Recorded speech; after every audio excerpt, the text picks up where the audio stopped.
Sensei Finance. For all your money transfer needs from UK to the Gambia, we offer services including cash pickups, bank deposits, cash power purchase, and mobile top-up.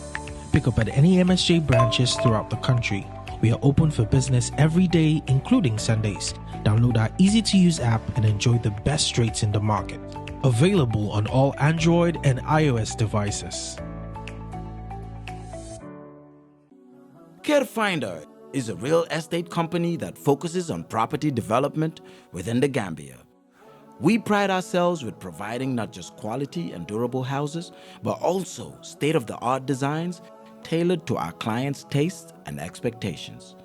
Our unique experience and expertise is second to none in the industry.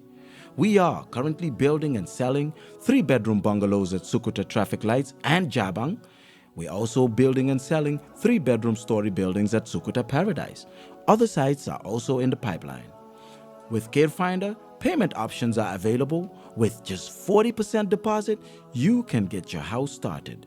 For more information, contact us on 329-5188, 727-0049, 709-8418. You can also check us out on Facebook and Instagram at Kerr. With Kerr, you are assured of a secure investment.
Assalamu alaikum baringol ngare tentu kalije bake mobe Kerr jibe kan of course the grand Bantaba murtanale ne kote ke min kanale arjuma ni nyim wato sita do mba flale ala barka bake alkanyim programme no ma nyamen ale nyim programme warandi nyamen milkan no ma Facebook live milkan no ma na YouTube odo mba flale ko thank you very much ala barka bake YouTube ko nga fo nyamen don nyin lokun tambila molbe subscribe kan ne bari al subscribe momo ba jibe kan ani YouTube la milba jibe kan ani Facebook live la fanan al sitano molle YouTube wala subscribe laftale ka of course am 100,000 subscribers pour ka osoro na YouTube andum gambiano le nyim programme o kanole ngalon ko iba kala le ngana sponsor tenduke je ba ke mile nyim programme o fasa ka sembentu yandi min kera Kerr korda wafila le mialon ko be Gambia banko kan jang ilafta korda la dawoda ilafta any location na Gambia jang ya sorole andum miela kodiya wolem lannoti mialon ko Gambia dingol latela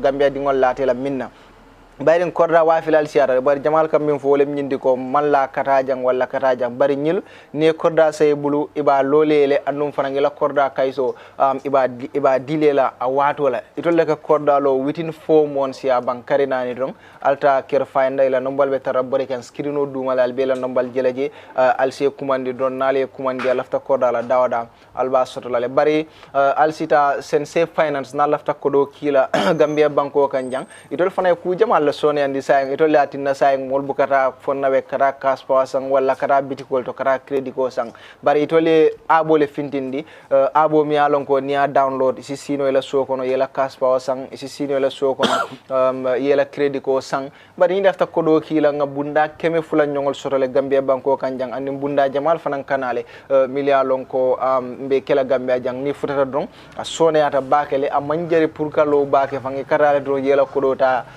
yese nyin salo min saliba min kana mobe sela kodoki sen safe finance ngi tendu ke je bake kanyum programme o fasa ka sembentu yandi idol fanan nombal be tara bari kan screeno dumala mbafale ko ala barka bake kanyum programme o fasa ka sembentu yandi arjuma kana janne pour ka je ko dron si politicianol nati ni si kacha politiko kola programme la miya lon ko dunia be katile batun sa bayra manke gambia damati mo nanka mo min kanyum programme o jibe asiata bakele bari gambia dingol le woke wala nambe tenten nake tentuke je bake kanyum programme o fasa aninka warandi ka futandi a futata daran MC dafa melni tay suñ jigen tay dafa tukki nene noné munta nek fi waye dafa melni delsi nañ waat ci benen aljuma waaw jërëjëf Bouba maa ngi laa nuyu di la gërëm bu baax a baax di nuyu ñuy seetaan programme bi yëpp ñu nekk si réew mi ak si diaspora bi di am naa suñu gan bi moom yaay wax turam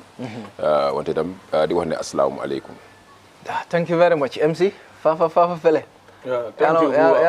La muela les important nga fay Fafa is one of the panelists jang. So amanke ko nga invite nga yo mol ka Fafa di complain. Bari ko yela moy. Iko yela moy. No problem. After men fana awol fana kela moy. Okay. Kam de ñi ani metol fo. Okay mbal be temple mbal jay la. Okay. Ka jiber okay. Akol jiber la len tal jono la. Yeah. Do na sal jo. E to nyala complain on seke wonde kasiti. Yeah. Yala sometime Bantaba ko Aka kandila Bantaba ka kandila je ka kandila. So ko ñu mo lafta kamala lela. O dia mo siada do ko sone ano.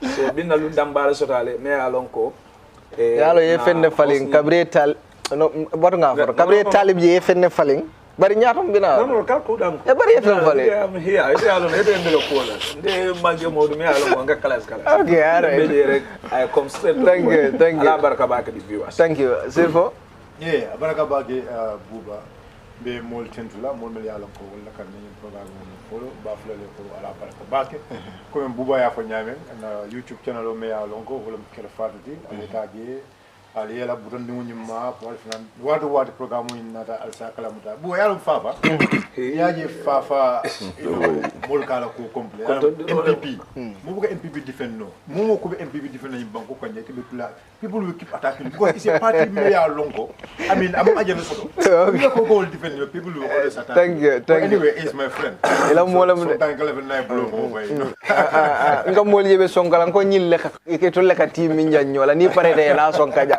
alkane danku alkana sunkela ko fongola so ngal tentu kal je bake ko nga fa ñamen drong this week nak sa fonole ko mi bayo dinna wolem jayte kunda be damen wolem latri kunda marché bunda to drong marché bunda la opposite jayte kunda bitiko be wolto molbe kata wolto say momo lafta original bayola e kata wolto lamin jayte ya anin boysol milbe bi je ngebe tinto ke je bake alla min jeyta kumandi bi nantre be lati kunda ma fangala walla be gambe jang dula walla be gambe bantala al sila min jeyta kumandi no on 2653823 2653823 wala lamin jeytede ila biti ko lem tolle ka original bayol wafi gambe banko kan jang mol ma nyo soso wala bi ngaluntangol do fanan sotole mi alon ko ato amanjari pour ka introduce am bayri Gambia bele ya long Gambia bantela Gambia dimbe dawda ya lonne nga natle pour ka je ko nafana e kacha atelem meyoti Kanifing Municipal Council KMC andum mole mialon ko abe sirinje milto ala party o milias wala United Democratic Party akamtale ko ala tamjing abantale election ole kana si nyin karombe min kono atili muango anda ba jibe kan progaje ko poteke pour asi place o 50 ko teke bari modol be lori akamale ba nyirin kala miatina alafta place o eta ko teke bari ay mu hamedol le soto di Kanifing Municipal Council ga min soto wala mayor Talib Ahmed Bensouda ñu ngi la dalal ci Grand Bantaba for the first time. Thank you very much for coming. Ñu start lan mo waral nga foog ne the people of KM dañ la wara delo wat ci office boobu.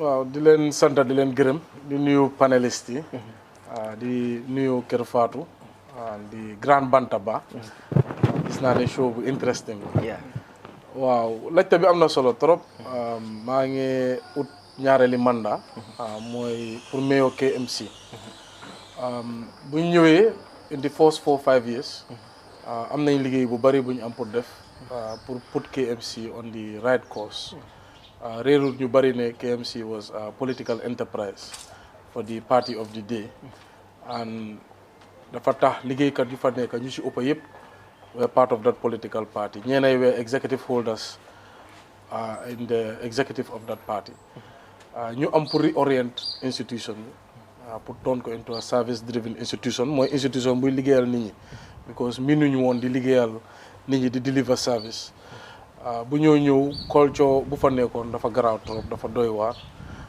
KMC ku fa nekkoon wala ku fa xamoon wala ku fa daan dem marché la woon sax si biir premises bi so pour ñëw daaxal loolu yëpp also pour change nit ñi seen mindset was not an easy task. What do you mean marché la woon?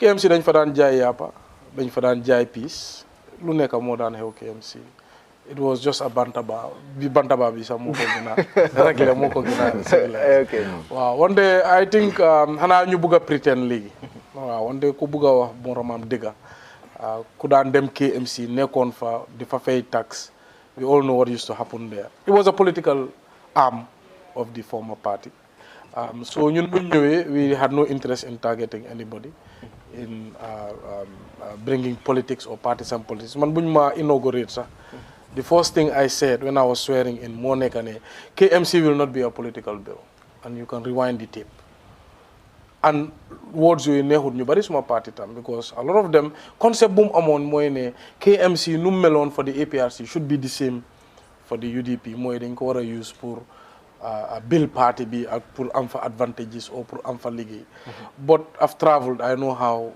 the world works and soo buggee dem kanam kon que ñu Gambia lañ doon oote we had to reorient the institution so that was the number one task staff audit head count ini lu ñoo ooyee service scheme ini objectives di def lu ñoo ooyee appraisals just pour make sure ne nit ñi suñ faa ñëw am nañ fa objective so that was the biggest task and loolu mooy liggéey bu nga xam ne nit ñi duñ ko dee gis because mooy sooy defar institution ñu bari duñ mun a gis loolu because it's not physical reform institution bi si boppam it's not physical am nga sakatuma suñ dëkk bi most people are not aware of how things should work so ñoom luñ mun a gis something tangible loolu lañ dee foog ne lii mooy development secondly of course ñëpp rawatul ñëpp ne we had a severe waste management crisis in 2017 man bu ma doon ut place bi I was part of the grand set setal in Serekunda market as part of course maa ngi ut place maa ngi ut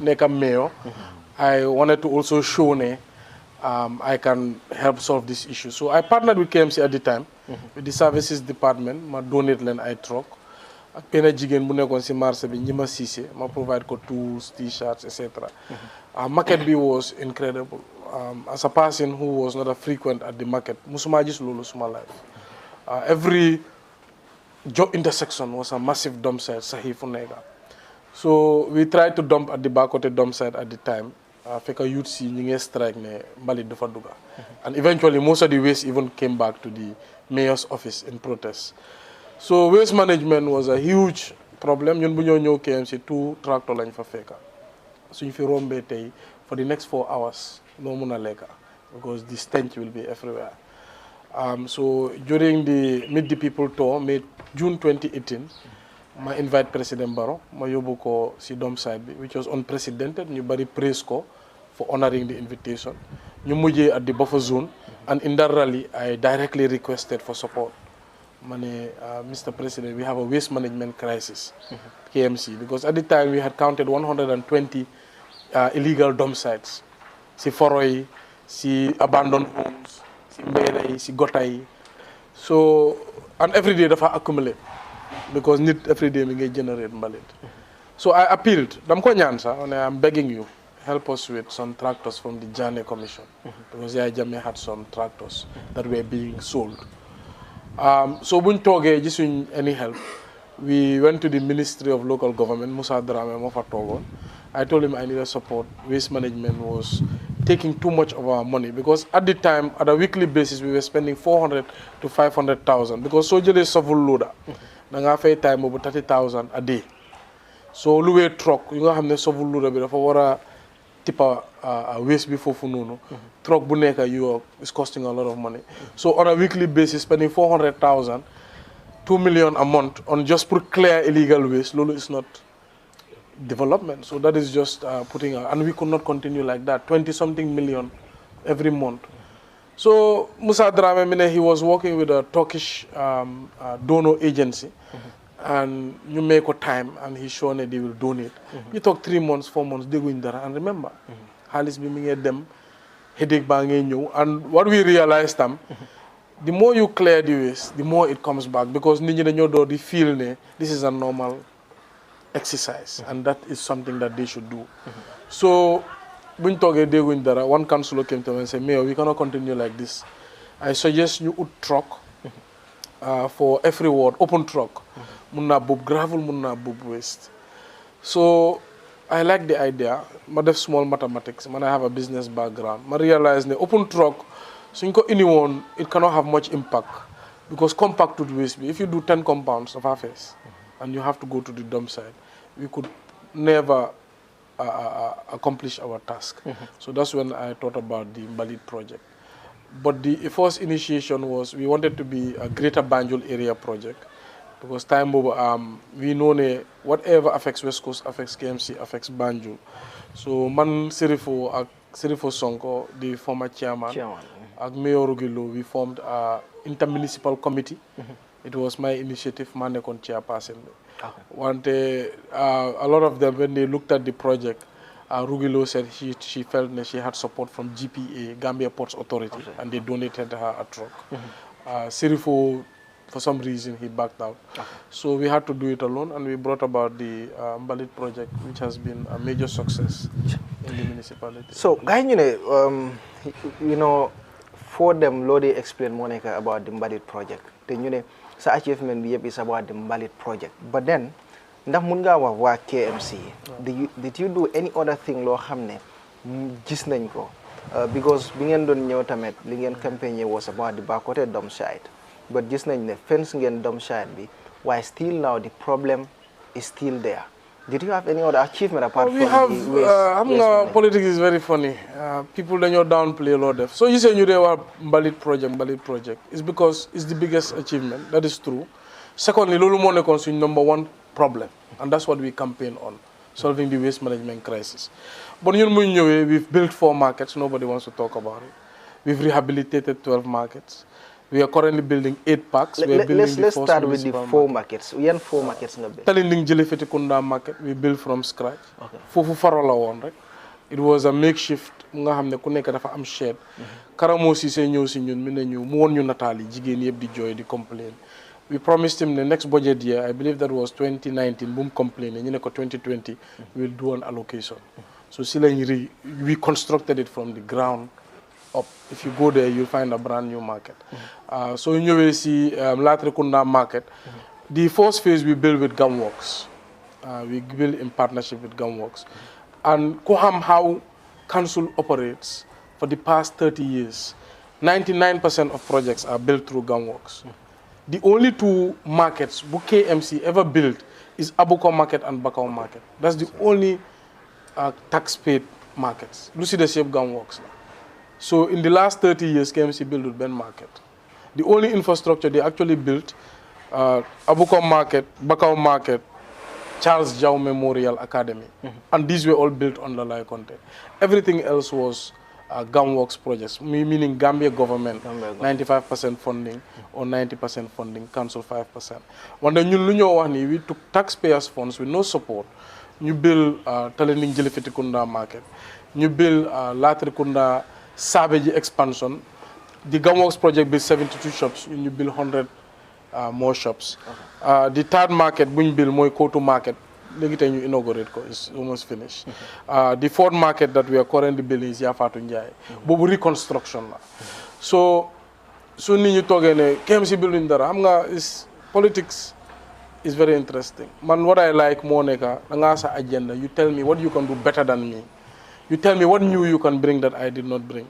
When they make these large declarations, you look funny at the end of the day because the people who are looking at those markets in their neighborhoods, duñ la déglu And at the end of the day, the person who feels it knows it. Right now, you can build 8 parks. In front of my house, one of the parks is there. Right now, you can ekati borehole bi, field bi ñu ko level, fence nañ ko, solar lighting bangé duga. If you come to the Kotu community right now, nga wax anybody ne, you look foolish. So basically, Bakote Dome side, coming directly to your question, ñun bu ñoo ñëw Bakote Dome side, of course, you have to talk about it. So I will try to fix the problem. Bu ñoo ñëw every so months dafa laka community will suffer from cancerous gases. Head be winny yoyi. I mean the problems with Bakote Dome side are uncountable. Dafa bari. So buñ ko xolé I knew the only solution is to move this place. There's nothing you can do at Bakote Dome side because it's in the digi community bi la nekka.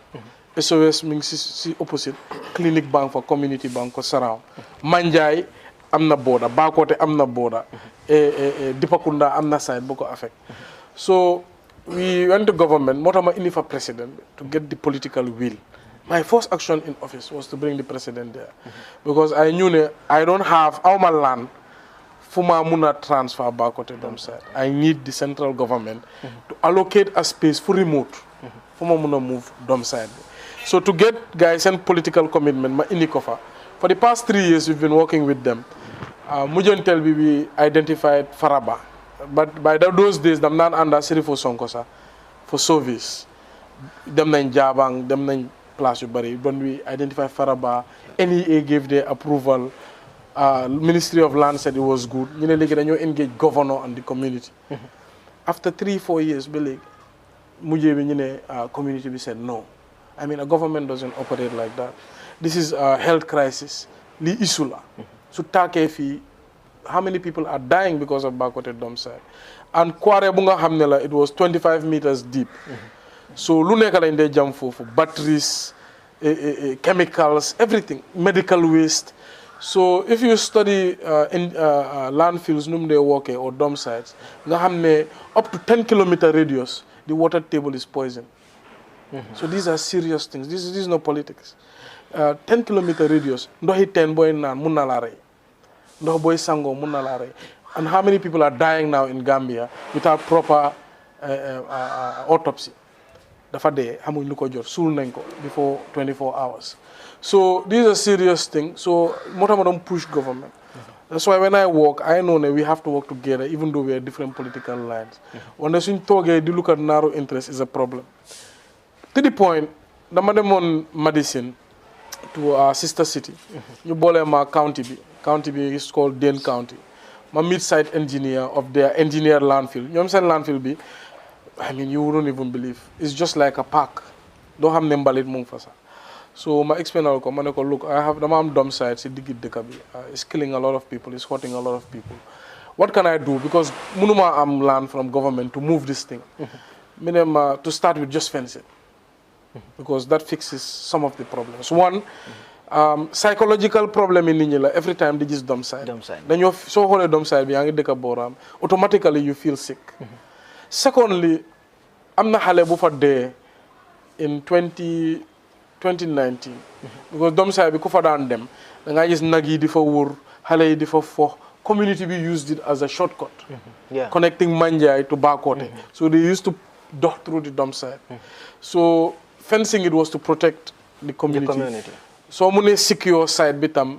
A lot of activity you don't cause fires and a lot of mismanagement were human related. Lulu yeb dañ ko mëna stop. So ma ñëw ci council bi mané look I got good advice from a landfill engineer. Miné nañ ko fence. So ñu discuss ko debate ko then we passed a resolution. Ñu dem tender, ñu fence ko using direct taxes to fence the entire perimeter. 1.8 kilometers my perimeter be 3 meters high. You barbed wire the entire project. So after a while, my approach SOS, do they have any source of funding we muna tap into? Because this also munglendi affect. So at the time, Mariatu was the director. You discuss, you come up with a plan, you engage a consultant. So in that engagement of the consultant, originally, nañ build friends si kanam, you create buffer in a green zone.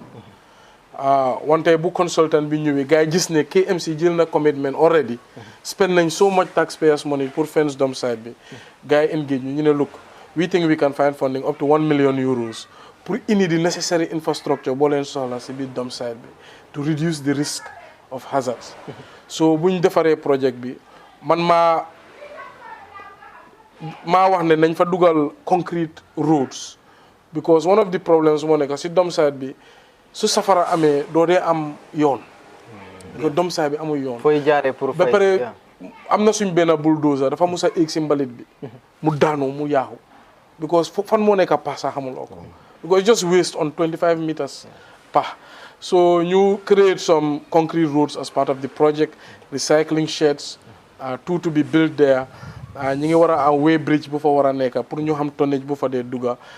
Solar lighting for security, water reservoir ak system boobu ñu ngi ko install léegi mu pare so gars yi approve ko German government bi decide to come in as well total project amount $42 million yi KMC moo war a fay 10% mooy $4.2 million yi so project boobu mi ngi def handing over bi I think in 2 weeks last week la waroon a nekk gars yi delay ko by another week so kuy xool dump site bi from the outside you will think it's a fence yaa ngi gis ñi ngay build ay réservoir foofu noonu wante soo duggee si biir it's a new world so moo tax soo bàyyi sa xel over 2 years in the history of Bakoteh not a single fire incident loolu kenn waxu ko lu tax dump site bi transfer is because of amuleen land from the government moo tax it could not be transferred first of all KMC fu nekk lañ sampa there's no empty land second of all, government rek moo am doole to issue land.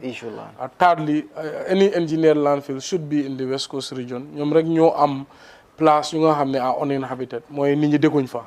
So you can create a landfill nga create buffer. xam nga one of the mistakes of the former regime and this is the mistakes that every government does. yow da ngaa xalaat lan laay mën a def pour am political points wante xalaatuloo xale yi ëllëg o nit ñi ëllëg yi. Because in the time of the former regime. Guy, they identified a place where they should have a landfill. Wante for political expediency, you allocate land bi pour joxe ko Kerr. And this current government ñoo def loolu. This is the former government. ñoo allocate land bi. waaw ñoo allocate land bi to individuals nit ñi di fa sampa Kerr. So buffer buñ soxloon for that engineer landfill mënuñ ko am. And every year you wait, Gambia population baa ngee yokku. People are immigrating here. Xale yaa ngee juddu every day. Every day you wait, nit ñaa ngee gën a sampa di gën a sampa. So léegi tey nga dégg ne in the West Coast region, there's no more space for a landfill. And then now you have to push it to LRR and it becomes more expensive. Tey ñun suñu amul woon mbalit truck, waste mënut a dem fen. Even suñu government issue land in West Coast, kan moo yóbbu waste bi foofu. So the mbalit trucks, léegi jox nañu opportunity to transfer the waste to a landfill. So, but if we don't act, su fekkee ne we cannot get a landfill in West Coast region, imagine the cost every day. Nga war a jógee Fajikunda or Abuko or Senegambia yóbbu waste for 4 hours pour dem yóbbu ko LRR every day nga war a dellu si it will not become feasible. loolu dafa sori. Now let's look because soo xoolee da ngeen wax ne li ngeen dee collect is more than 300 million dafa ëpp loolu noonu but one of your responsibilities pour defaraat feeder roads in KM that did you achieve anything on that? So nit toogee mi ne KMC ñi ngi collect over 300 ba pare defuñ fi dara bla bla. You know, it's quite funny. In 2018 ñun suñu revenue was 115 million. Yes. That's what we found that the council was performing on. Council was so badly run dañoo toog 6 months duñu am salary. I mean, just go to the council, don't take it from me. No matter any staff. In 2017, 2016, 2015, 2014, liggéeykat mën naa toog 6 months doo am salary. In KMC. Léegi on the 25th, depuis 2018 May ñun buñ assume office. On the 25th of every month without fail for 5 good years ñëpp dañoo receive seen pay. So KMC dafa bëri woon liggéeykat. ñun bu ñoo ñëw KMC there was almost 1,000 workers. Their salary pay scale was about 5 million a month. Léegi 5 million a month boobu noonu soo ko jëlee by 60 million. Léegi yow yaa ngi correct 115 million. ñëwaanguñ si maintenance ñëwaanguñ si lubricants and fuel ñëwaanguñ si amount booy spend si Bakoteh dump site. So KMC fu ñu dee generate 115 million almost 80 million is going towards administrative cost. ñun KMC bi lañ fekka and that is contrary to the local government act ne 60% must be plowed back in development support. So remember ñun dañu am léegi pour jël this KMC with this liggéeykat ñu am pour build nanka. So 2019 mënuñoo daaxaan nit mënuñoo tere nit because Gambia unemployment is very high. yaa ngi am unproductive workforce ñun fa most of them were appointed as political appointees amuñ TOR nekkuñ di liggéey but you cannot just get rid of them like that. So our plan was let us build the revenue also ñi yëpp ñu jox leen liggéey tey ñu bari soo gisee ñu meree ñu KMC si biir institution bi itself we force them to work ñeneen yi amuñ skill set bi fu ñu leen teg we redeploy them ñeneen yi we give them task am na ñu resign sax because we ask them to work minuñ loolu they never worked and moo tax nga mun a toog am marché yëpp nekk sax marché yëpp nekk mess because the service personnel are there but they don't work minuñ ko they're there for politics. So basically we had to grow the revenue from 115 million 2019 ñu ñëw I believe 140 million 2020 ñu ñëw to almost 190 million 2021 was the first time council be eager 235 million. 2021. 235 million. Okay. So 300 million bu ñëw wax 2022 la. But ma clarify 2021 235 million was direct taxation, mooy council budget. But we had a grant fund from the EU government of 3 million euros. We had a grant fund from the German government, mooy this Bakote Domsite project. Am nañ grant fund yu ndaw for some EU waste project for waste aid. So grant funding bu allocated for 2021 moo nekk about 70 million. So yow léegi grant fund as a government da nga ko war a identify and da nga ko war a account as grant income. So amee 235 million in direct taxation, grant income bi nekk 70 million, sa total income is 300 million. But remember, ku la jox grant dafa am lita, dafa am fu mu war a duga, dafa am project office bu ko implement. Nekkul ne mayor mooy decide ne nañ jël this grant fund ñu defar yoon bi. It doesn't work that way. So in 2022 ñu am direct revenue of 255 million, grant funding of about 80 million. Loolu moo ñëw to 332 million. But ñun luñ am authority as a council to spend mooy 255 million. Now ma break down numbers yi tuuti rek. ñun bu ñëw wax naa la salaries are 60 million, revenue 115 million. And this is salaries without fuel ak yooyu noonu. Léegi government in 2019 ñu ne nañ yokk salary by 25% or parliament. Parliament passed bill. So we all have to comply. Ministry of Local Government bind nañu, we have to increase. In 2022, Parliament will have increase by 50%. We are the only council who increased immediately. Understand? So also we have a 400 service personnel. You know how they clean bed, clean marse ak yoyu. Ñun bu ñoo council, ñooñu they are not civil servants. They call them daily workers. So ñooñu the government pay scales do leen dey affect. Because the family day labor la. Ñun bu ñoo council, what we found is they were paying them $50 a day. So $50 a day is 1,500 or so a month. So we found that inhumane. So we first increased to 75 in the first year. Second year, New York to 150. Now we are paying them $200 a day. $200 a day. Then they pay guy. So that's about maybe what, 5,000 plus overtime payments. They get up to 7,000, 8,000 because then they get good. Bobo Mom was our own council initiative. So then of course the Mbalit project in 176 new staff. The minimum paid is about 6,000. So like accumulated salary from that 5 million a month has gone to 7 million a month. Yeah. If you calculate that by 12, you're looking at what, 90 million a year on your salaries. So like you're that 255 million, you gain it for 90 million. Like fuel bumbali trucks they consume, maintenance you remove that. It's about 15 to 20 million. Like when they spend on the Bakote dump site just for grader ko. Bakote dump site needs weekly grader.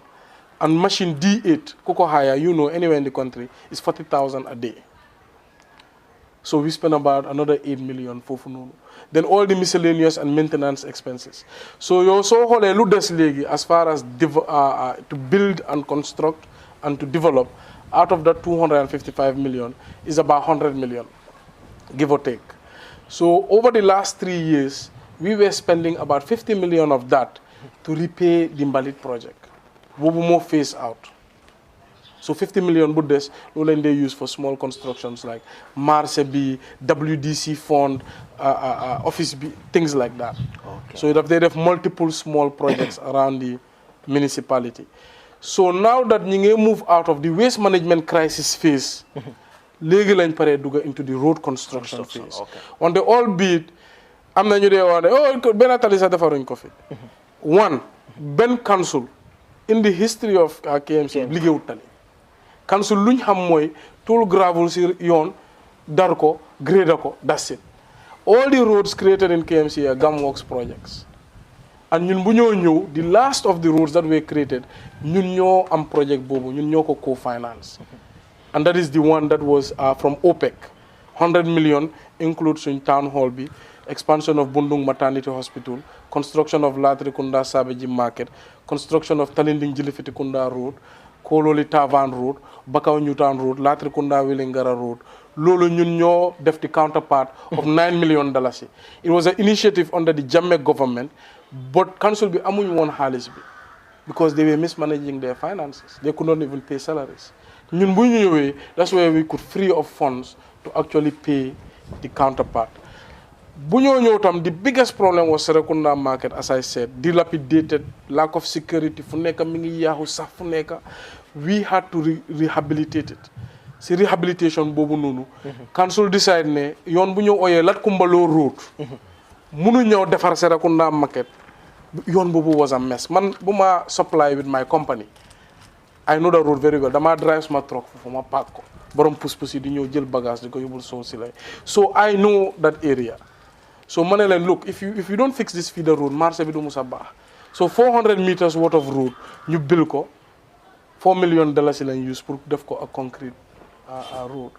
So ñun nañu génn phase bu nga xam ne was extremely difficult. Mota nation building is tey man suma buy office bi. Anybody who comes next, dafa war a build easily. Waruta start from scratch. Yeah. We had to start from scratch.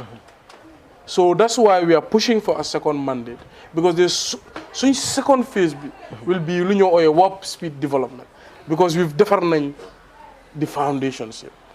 We're part of the problem because they were in the committees of KM. The very people who created the problem. Who are these people? Well, I mean, I don't like to pin names, but the very people who created the mess. No, but Gambians are interested to know the people who created the mess. I'm not into that, but I'm just saying it's ironic. Understand? Yeah, okay. Man, I do politics of reality. So you're going to okay, Mayor, the way you did this is not wrong, is wrong. Or the way you did that is wrong. I'm willing to hear you. If you're constructively Mayor, dafa misuse funds. So ne kon man, duma def mbalit. Dama focus halis bi yep only. And we have a debate. Also, wild declarations. Secondly, some of you guys are the reason the place was in a mess. It's incredible. What kind of mess? I described it. KMC political enterprise. Okay. KMC was so bad. Soon a political rally, they go on to the market collector that day, you accumulate funds from the market collection to fund that rally. I mean, look, I'm not the type could you fee the blame me. Man, I'm all about let's move forward. Let's build our country. One day it's ironic, some of the people who created the mess, they are the loudest. Today they are the loudest. When I have so much information that I don't even want to engage in. Because Nilun was the wildest of the wildest. So America, nga collect market duty of the day. $10 jigini. Nga amule ko 300,000, 400,000. Nga dem nga spend ko sa rally. Every KMC vehicle was a political vehicle. Let's be real. Every person I was the youth leader. I was the demobilizer. I was the no. So our policies, let's not look back. I'm best staff boy like KMC. Look, when Mayor came and his team, they discriminated us. They targeted us. They did research on us. No. We said, look, let us all move forward nañ liggéey pour suñu dëkk bi and lu gën a interesting some of them have never received salary on such a timely basis but still are unhappy because lu daan xew some of them will take council vehicles ñu dem Sénégal on fake missions am padiyam 200 pounds a day liggéeyuñu fa dara ñun bu ñëw I said it once every hotel in KMC we owed them 900,000 800,000 500,000 they cannot tell you why we owe them medical insurance they could not pay for it they owed Mbowin Clinic $4 million ñun ñoo am pour struggle pour fay loolu takaful insurance bu nga xam ne man foofu laa daan liggéey man maa insure KMC in 2010 man maa cancel seen medical they could not pay us when I was a marketing manager and operations director there so man I know too much and I have all the files one day I am type bu nga xam ne I'm not interested in that man naa toog fii ba ma jeexal suma taam doo dégg ma wax yi fi Yankuba Koli Laye Conté Adama Barrow I'm here for one mission to uplift people's lives every minute I spend talking about those people maa ngi waste time in okay say critics yi luñ dee wax tamit moo nekk about the tax and rates yi ngeen increase to 100%. What they're saying, whether you could have avoided this, because a lot of people are also complaining that in business, what was the reason of increasing this? Increasing tax by 100%? Yeah. And the tax collection in the markets, the rates? No, we are just more aggressive in collecting. They can't do them without tax. I mean, the whole premise of New Dekasi Gambia, I mean, the police force is not automatic. The immigration department is not automatic. Ferries is not automatic. NRA is not automatic. Logis halis mo si duga sa taxpayers funds. Halis bu ñoo me sa taxpayers funds si jambur la.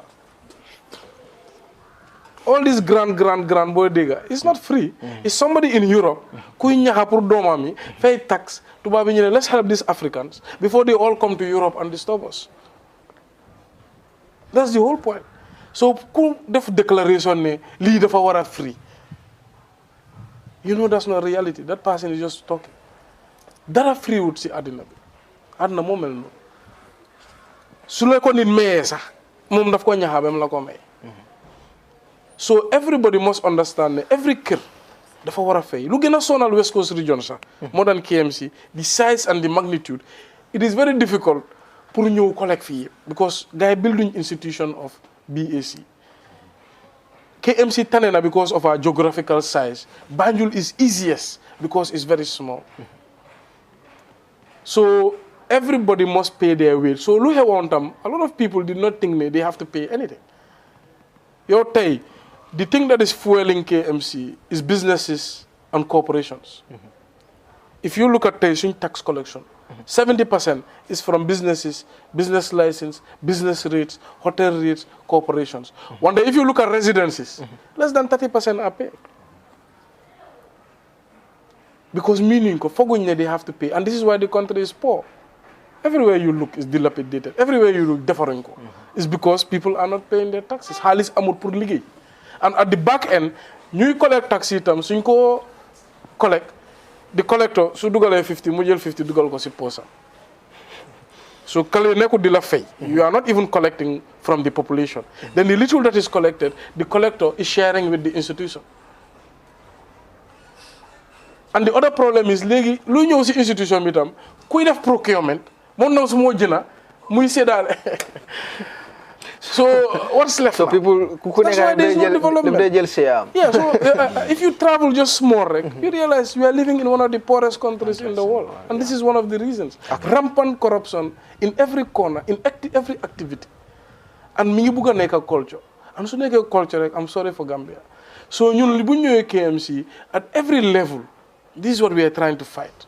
We want the people at their houses to pay. Man, I live in KM. My relatives live in KM. You wouldn't believe how many people call me. Relatives. They target you some boka. So what? You know, so our policy makers, we are not collectors. All we say is everybody must pay. If everybody pays, we all live in a fair system. Alright, may not deluat siyo. Ba ma engage mo panel bi tudi Fafa. Yem meo la moy li meta la moy kande. So do you still believe that mayo nyanta falinale with ala 5 years or 4 years me along kwa wala ke office mi ala moyle okay achievement or milk mo mete la reaction ot yeah barka bake buba be mayo tendula once again ay diam jamal defo le yalla ko to nyala o dol be jol mo gamian la problem all that ay nyim fo in 2021 the revenue men collected for 250 something million 235 and on GB the expenditures like salary, let's say 7 million by 12 a year was $84 million. And in RGB, maybe the total expenditure in 2021 as Keno, I would have 100 million. Maybe in RGB, the balance of that revenue men collected for 135 million. Not the total expenditure get 100 million. So in that $135 million, come in Silo for the Tonyala, maybe all of Silo is part of their long-term plan. But near GB, Tonyala don't underfund carefully. You know the whole of KM. It is still a point no la me KMC and Silo Doku. And I knew for 400 meters row, you do $4 million. Now, Jiki, Nadra is in their plan. Dula Dolbeji, Silo man 400 meters sea. But in AGB, Samaka Jekenyane is terrible. Najiki Council, Enanko Sipa Dokula, those feeder roads. Nina Rajibe, the residential, come here for 30% near GB or run Najo. Naji politician on mayor and Talib. Fake ke a Casella political because resident more leverage. Maybe they feel when they force people to pay their compound rates, I be backfire they can. At because near GB, the number of compounds, maybe KM con. No baker even $2,000 is lejo. What is a lot of money. Yeah, long but why? KMC near GB that 30% men cardio. Because near other duties GB in market. The collectors, Tonya like a strict lady. Near they collect that amount of money. The collectors they book a chahan because ni for them a badjola. It me along you have to pay the ticket. You understand? Why not they bring another strategies? Men sabu.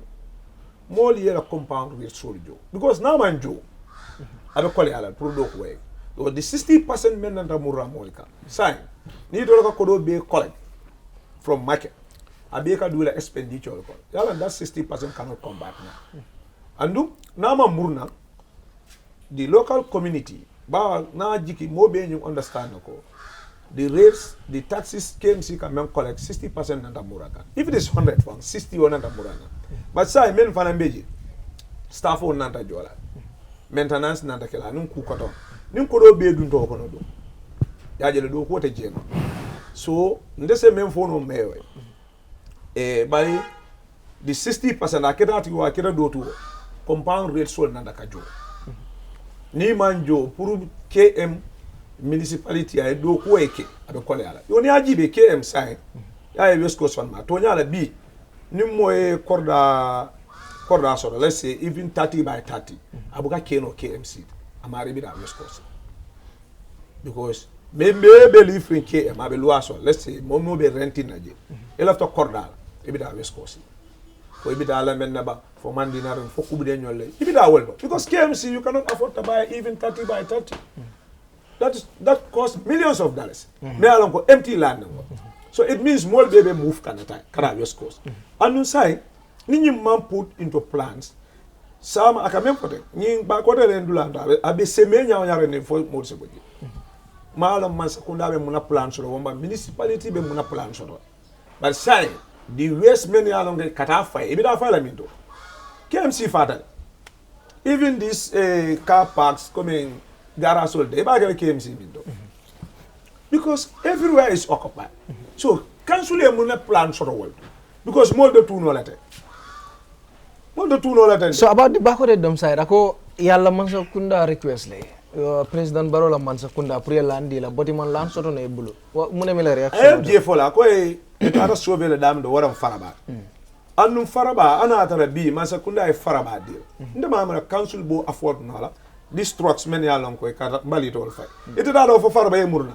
Traffic o congestion o dam mabe fuelo men consume la jani do fo dara faraba e murna. I don't think ana atara Mansakunda or the council can afford that. Because I think Faraba is closer than the LRR. No, even Faraba, I don't think council can afford that because ni moto bani, ni ka fuelo men consume the $10 $20 will men be jolaje. Ni yo be jiwe ba na mo yo for ko be jola la banda. Mina autole. Ko be jola banda baladi man sakunda e Faraba dila. Ntama mira Gambia la silo la congestion be damendo. Jani be ni fotara laisser Yundu, Jani be fura birika me findi birika me ra fo farawa. No fura Janu be murana, I don't think so. So but do you think it's fair that they are not given land? Well, I mean for the community, Bilima Sakunda community engage Walda Balando. And no the communities if an right sort of Puruma Sakunda ni engage. So a balanta dalilo men kama motola. Ba omu masa central government na do quarter with the municipality so the reason is balance jela molo so odulanto ndema amirani masa kunda jeji to my point of view was a good place me alon ko KMC silambali do final. Okay, so saying adiamu taiko ikana endowment about the yes here. Yeah, mbali to nyi many alon mol kajo to me Bila nata 19 watts be la truck support. Me along ko people are paying $10 per bag. Don't be $50 nata 5 lem. So another dustbin on nati just yesterday the motor kalama ko that dustbin ni be fenko bundle up was $20. Ni dustbin on ye men nat KMC men distribute. Was $20. Ni atara be mbalito nye bo file. Dustbin ota na far. Was $20. Go then if that is $20 now it means KMC does be no mendi wo fana wa Africa. Does be no that can take years amounting to be realistic. So yeah, $10. And yeah, be every let's say a month. Sinya na ne kete always $40. I understand. So you multiply yeah, bad.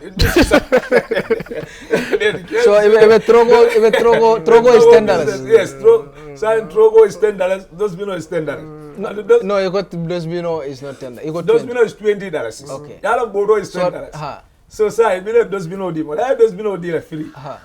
So that free me. So I need a Malido chokon fafa. You go file a Trogo. I need $20. So yeah, so say yalo bodo $10. Say Dosbino, Billy Dosbino na the side at 20. It's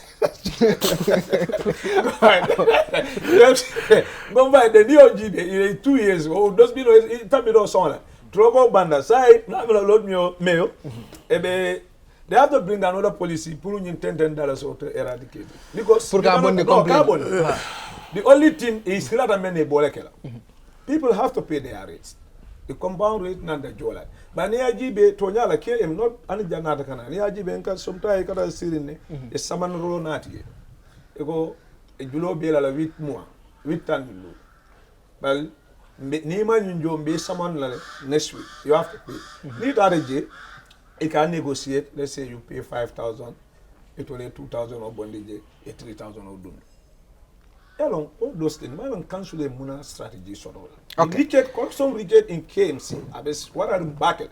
Our men for is true. Ticket off my side more. Most of my $10 already. Let's say $15. But I have ticket on the car to J. It's a car to J. Or ticket on your without $1. So Mala Yamuna mechanism sort of means will cross from C5 by now. Okay. So may be jabla Janimbina model. I mean force the power very mbali. No, they okay, all right. So you can go ahead. Well, thank you, Fafa. So na dore si fi mbalit bi. Wow. So ñun luñ wax moy $10 per bag. $10 per bag moy saaku malo. Wow. So yo so xolé bin boy wa is 120 liter bin. So dafa melni ñaari saaku mo hej fofu. But ñun bu ñoo door project bi, what we preferred was to inbuild the cost. Sending property rates. That was the idea. And lu ma bëgg a ñëpp xam I have the power right now even today to say mbalit free for elections. I can do that. Mun naa toog tey ma ne nañ def mbalit free. I have the power as the mayor. Mbalit nekk free. Elections romba ma ne hey nañ ko delloowaat. And I am sure ñuy wax ne dañoo def mbalit free yëpp dañ ko delloowaat. Bés buñ toog they will say no when we were campaigning you know we did not know the reality xamuñu woon ne nii la léegi xaaral ñu bàyyi rek. Because the problem moo nekk tey if you ask everybody nañ def free mbalit. I heard some of my opponents saying we used to have 24 tractors and kenn du dee fay. Used to. Yeah. Lu xew ba léegi tractor yi amul. And I guarantee you if you make the mbalit free the same narratives we used to have mbalit trucks. That's the problem. Sustainability bi nekku fa. And leader sooy def dara foog nga xalaat ñaari boor. Dëgg la you always think politics but you also have to think morality. You always have to think what is best pour suma dëkk. Foog nga balance affaire bi. Sometimes you have to do politics so people can like you but you also have to think about your legacy. One day those people will no longer be there. You will no longer be in that position. And what will be your legacy? You started a project that eventually collapsed. So gisee ñun bu ñëwee first thing lu ñu waxoon let us to recover the cost of these trucks. But like Fafa is analyzing, there's no money we can put aside in KMC to buy these trucks. Xaalis bi nekku fa. So how do we make sure we pre-finance these trucks and ensure over time ñu mun ko fay back? We have to increase rates or everybody has to pay their rates or we have to find a way to recover this cost. Nothing is free. Government mayuñu ko. So si lañ door di xalaat different. So first one councillor said, let us give everybody a card. Card bi gars yi dañoo fay $1,000 yi pour am this card. Every time moto mbalit bi ñëw suñu wonee card bi rek dafa jël mbalit bi ku wonee wut card duñ jël sa mbalit. Then the finance committee chair Karamo mi ne no look let us try to incorporate all these costs into the rates. It was a big debate. This project was not built overnight. A lot of debate. We even set up a committee. One day what we did after we did the analysis, you realize all these costs so incorporate the rates. What is the point if people are not paying their rates? Wow. So limo nekon, I will come to your other intervention. So limo nekon the challenge. And let me tell you something. The problem we have in council is a Gambian problem. Because I'm not Jamono. Nawek used to send you bills. Yes. Better Nawek buy if you bills them cash power. I'm not time. Gamtel and all these telephone companies used to send you bills. When you buy if you bill them see credit. Gambia has turned into a prepaid system because DKB is not structured. Gamtel send billing system if them develop $2 billion worth of areas. Now we develop billions in areas. So you have this is not unsustainable. They cannot, even the government, the most powerful entity in this country, cannot collect, cannot enforce. So who are we, council? Gambia, they can be more unstructured. So that's why our property rates right now, Fafa, every year we develop areas over 200, 300 million in the people we can identify. But the people we cannot identify. So Gambia as a country is not planned. And I'm not faulting this government. I'm saying, historically, Gambia structure won't dekabi. So what every person does, you don't sample on the mess. Trust me, if there's a comprehensive road construction in this country, 50,000 can disappear. Yes. Because physical planning historically has destroyed this country with the help of many alcohols. And it's a department they go decentralized. So coming back to Fafa's question, okay, Mayor, you have this mess. What do you fix? Yes. I don't have the power, the means, nor the resources to fix it. Because you have to fix it in two ways. One, through the central government, same institution of the physical planning department or department of lands, they need to have the capacity. Secondly is a legislative problem. Then you want to decentralize government structures. You around every locality, you have def urban planning. Today, when you travel to developed countries, dekabuneka, sen structure, num they work, sen city, they do their own zoning. Buildings in this area can only be this high. These businesses can only operate in this area. These are zoning laws. So I'm a building, for builds a driveway. Buildings in this area, all of them should have underground parking. Although just now, businessmen are using their common sense and building their own underground parking. Because how many is not sustainable? Don't want to sample 8-story, 9-story. And you expect that all those hundreds of people in that building who have cars, then you park outside. Ban space. So now I see a tropic mall, you build underground parking. I'm not building a duplex, you build underground parking. QCell are building a new building, they're doing underground parking. Businesses are doing it by themselves, but this should have been a government policy. And government, therefore, distant. President Barrow, where he sits, he cannot possibly know what is happening in every neighborhood. Councils are there for that reason. So you develop local government authorities. It's for government bodies you at the community level. So you need to give them resources through subventions and revenue sharing. You need to devolve power through legislative processes. You have powers to do their own urban planning, their own zoning laws. As a mayor, if I cannot sit with my planning department and say, this place will be urban agro-processing businesses. This place will be for car parks. This place will be for supermarkets and tourism industry. This place will be, in this area, building should be this high. And then, I have to have the power of permission. If Sirifo Songo comes to me and says, I want to build a service structure building in this area, that mawara inil planam, majoko building permit. That should not be at the central level. That should be at the local level. And I need to have control over my lands. Man, I cannot issue land. I cannot control the land.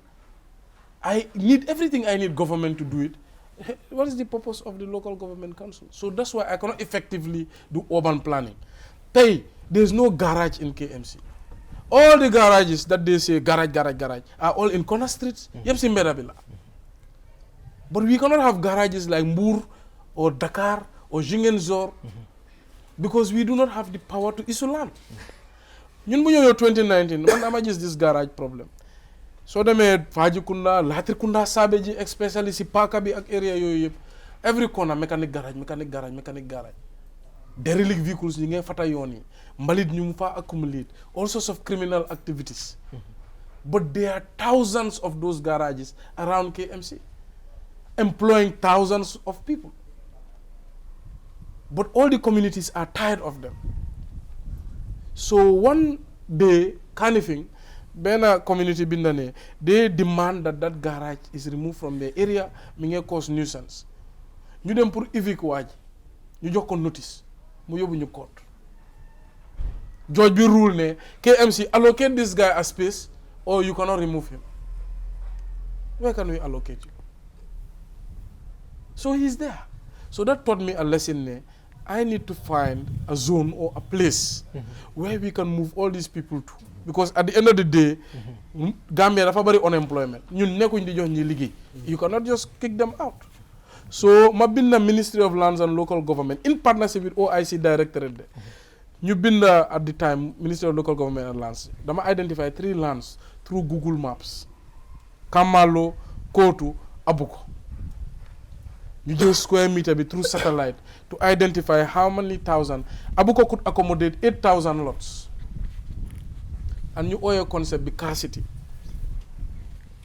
Now, every mechanic, every second-hand car dealer, everybody, we move you there. You pay rent to us, we develop the place, we provide lighting, security, everything. We find the funding.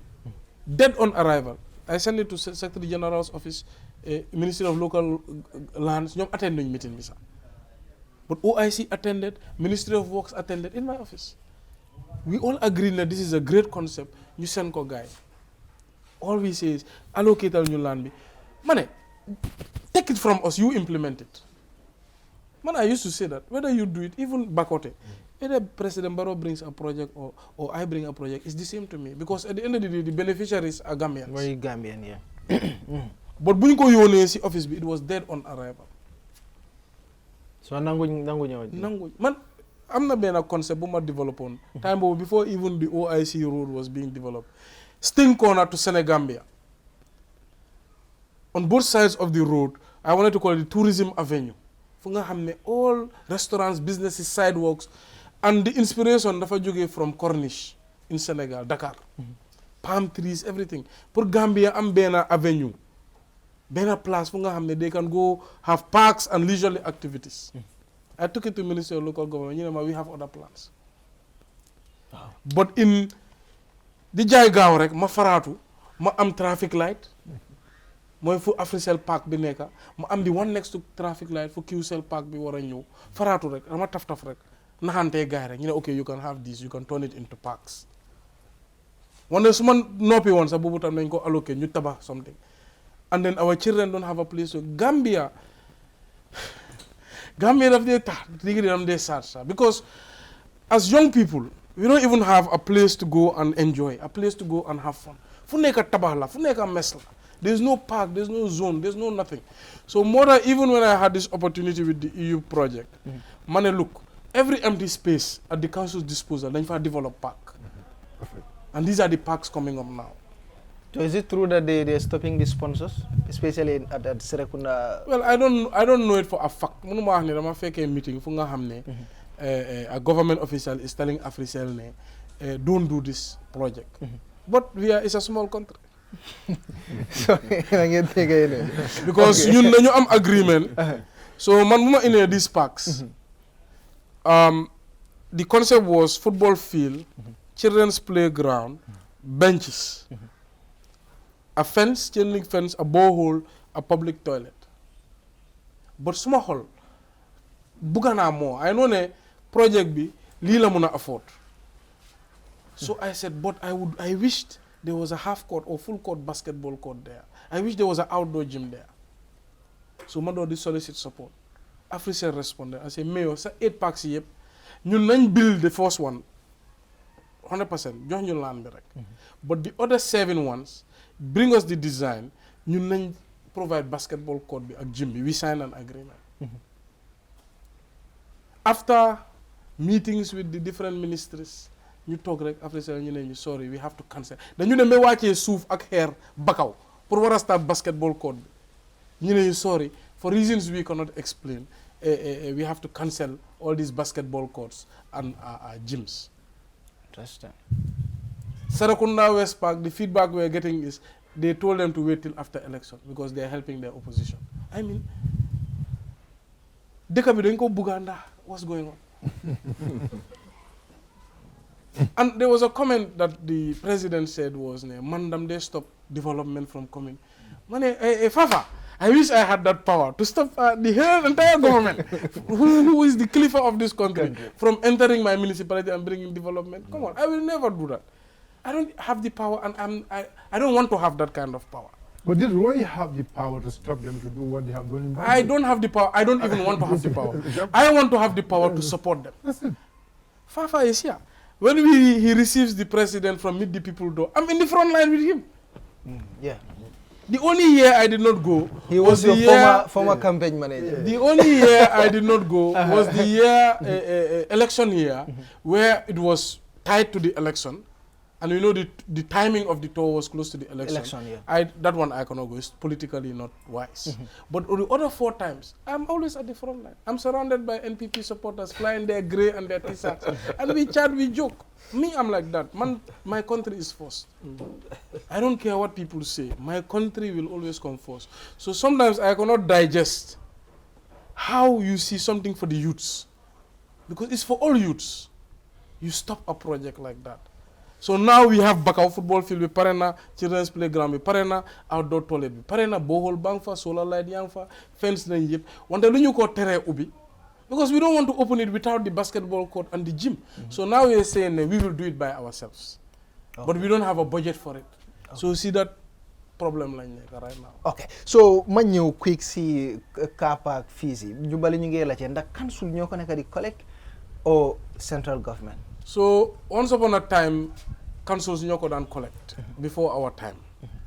But under Yankuba Koli's time, President Jammeh said no, he now wants the government to collect it. There was a time when KMC used to collect it. Car park fees used to generate almost 20 million. Wow. Yes. $20 million. And this is one of the problems Fafa when you am si dëkk bi dafa unstructured. Hey, every vehicle bu ownership nekk KM dafa war a am KM number plate. How come everything BJL? Yeah. So you say vehicle, you don't even know where the vehicle's from. But if you go into Senegal, right, di nga gis ZEN, di nga gis Touba, di nga gis all sorts of number plates.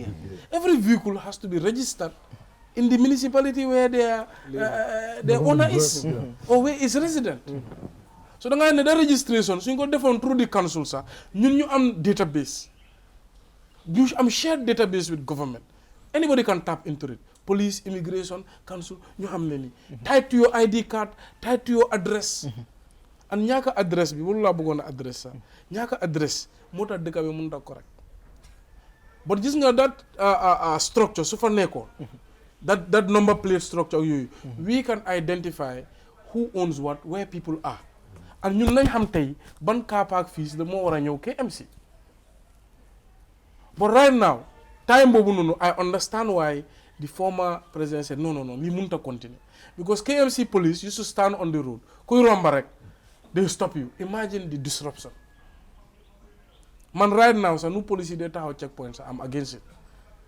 Deka buy dox, checkpoint warta bari, warta am sa. Unless there's a security threat or something.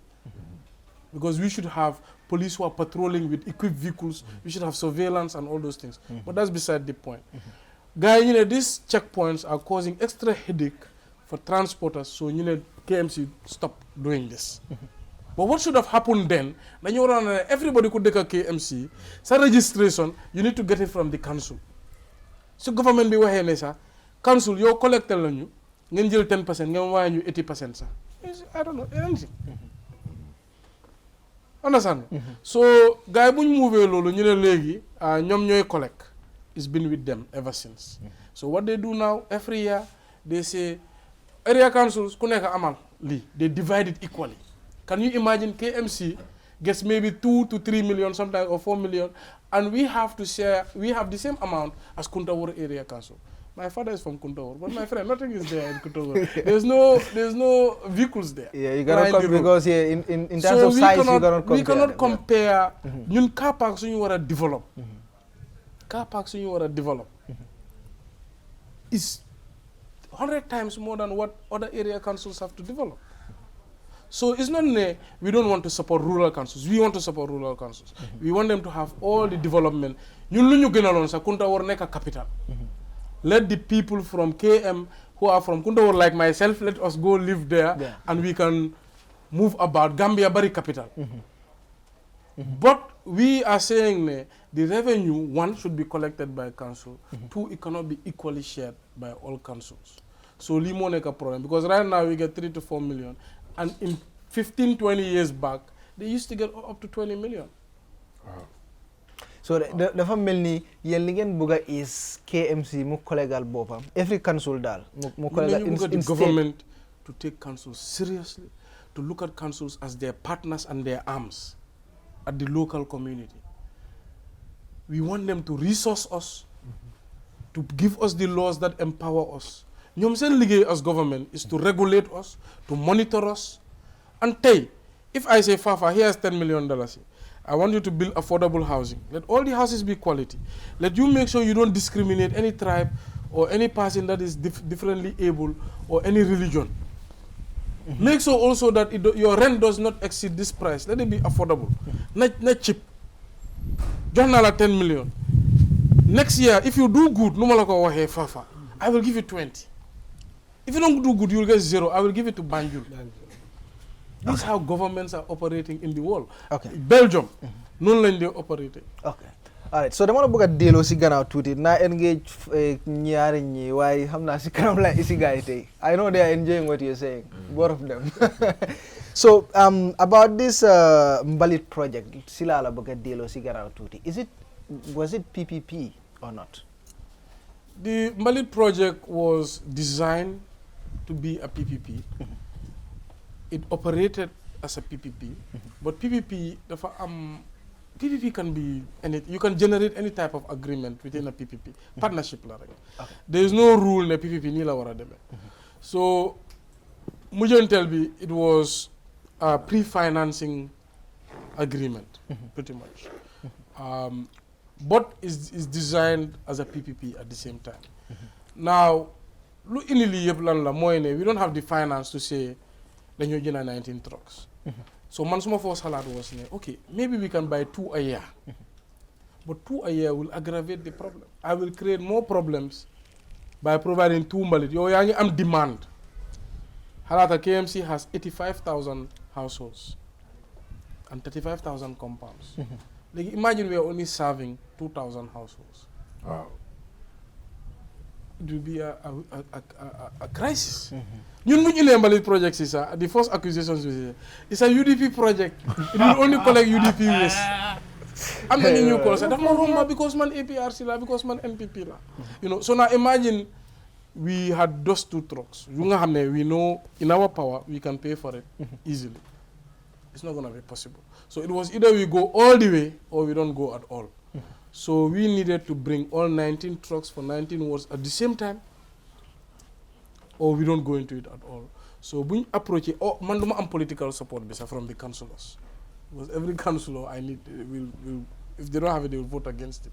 So we need to find a partner who we can procure these trucks from, but will allow us to pay over time.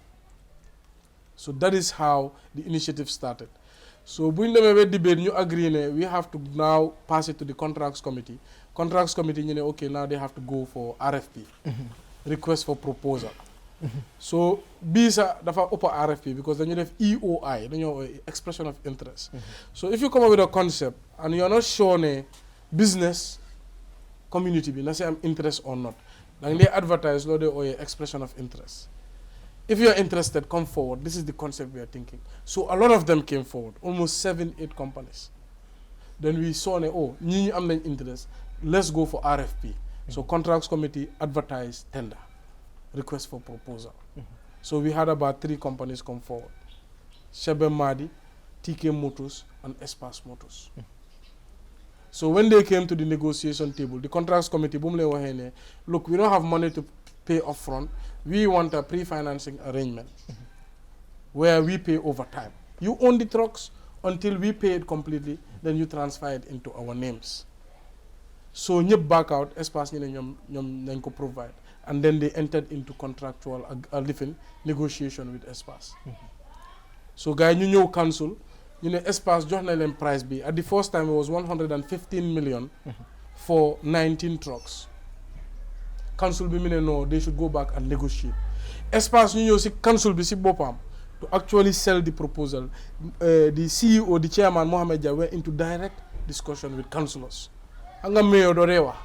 You just lead the proceedings. So between push and pull, guy cut down to 110 million. Bundelo si contracts committee meeting. We have 2 experts there, Mr. Kebe and Mr. Barry. These are people from the private sector. So they did their assessments between factory price, freight, customs, profit that the provider will make. You assess he can still come down. Guy Iniko down to 105 million. So when they came to the council via a unanimous vote, so that's why sometimes it surprises me. Certain councillors from other parties, no. Project be bad. It's your vote. Even me, the mayor, I did not vote. You're going to have unanimous vote, no objection. You cannot pull back from it. You're on record.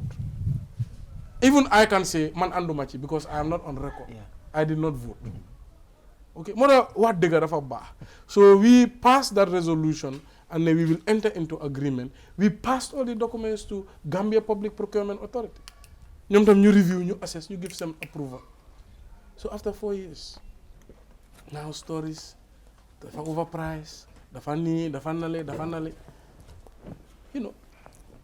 So it's very interesting. This is one of the projects that, for me, has changed the trajectory of KMC.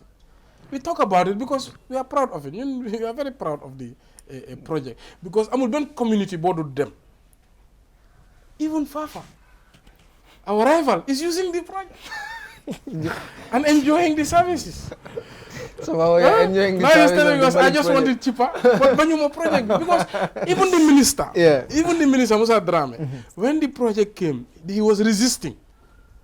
He was resisting that because, those days, they charge us 13.1 million duty, all this push and pull. But once he called me, he said, don't yoke at these trucks. People are crying for lack of service. So now we are thinking, because based on the last survey, Sepras released. Sepras sense survey released. You want to KMC is collecting 70% of waste of residents. Banjul is collecting 90%. Birkama 4%. Wow. You understand? That 70%, that's you nahari at the council level. People are very bitter about that because we wanted to be 95%. We wanted to be number one. Although we know that Banjul has advantages, it's small. They have every road paved, all to the credit, So, but the problem with KMC, 99% of roads are unpaved or 90% of roads are unpaved. It is big. It is overpopulated. So to get the same results will be difficult. But we wanted those high marks. So Lung decided, when the survey came out, we are going to expand our fleet. We are going to expand it by 7 more trucks. So Swimbalid, you don't them see Marseille, yep, then you're going to stop.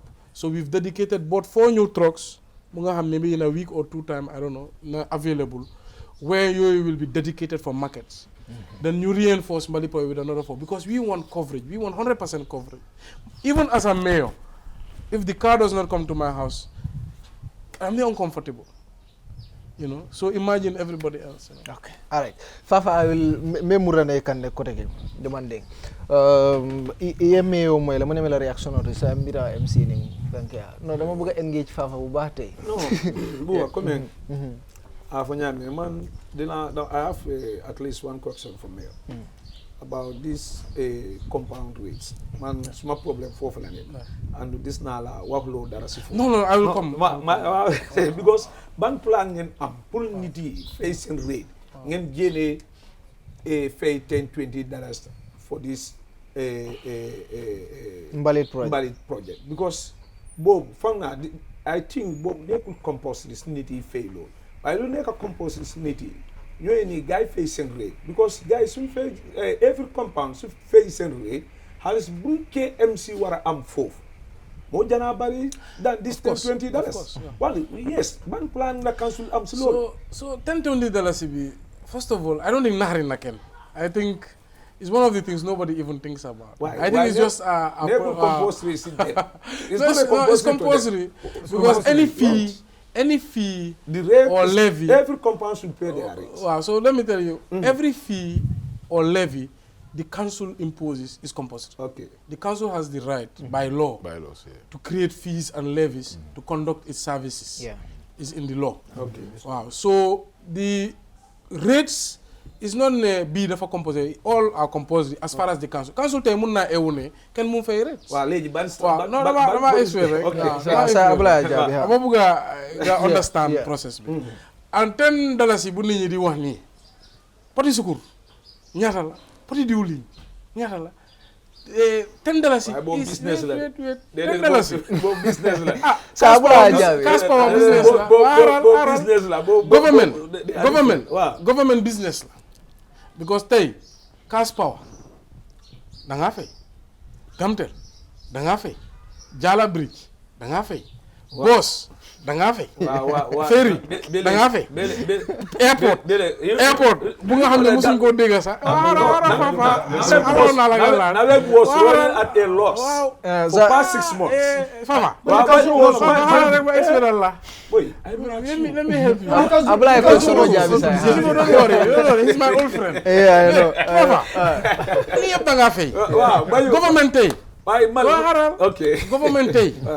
Tok nañ ne suñ dépense dafa overla bari moy dégg président somon Jankuba Dab I want you to increase tax. I give you target. Because if you don't reach this target, government cannot function. Government cannot provide services to its people. It's an enterprise. It's an enterprise. Well, Business la. So, luna nit ñi day wax ne business la dañu bëgg a yaaxa xeli nit ñi. One day it is an institution, and institution is fed by money. Government dafa war a serve nit ñi moo tax government am. Dañu war a jox protection through the army. Dañu war a jox security through the police. Dañu war a jox roads. Dañu war a jox all these facilities. Fu ñu ko jëlee. So moo tax ñoom they have to increase taxes. And the same problem bu GRA am is the same problem bu ñu am. GRA has a problem of collection. 70% of Gambians are not paying income tax. GRA has a problem of leakage. High degree. Ñun we talk petty. Ñun suñu revenue 255 million. So mu ne sacha be sacha. It cannot be more than 100,000. Government, you're talking billions. People are taking tens of millions and pocketing it. So ñun suñ problem is a Gambian problem. But how do we fix it? We have to fix it together. We cannot do blame.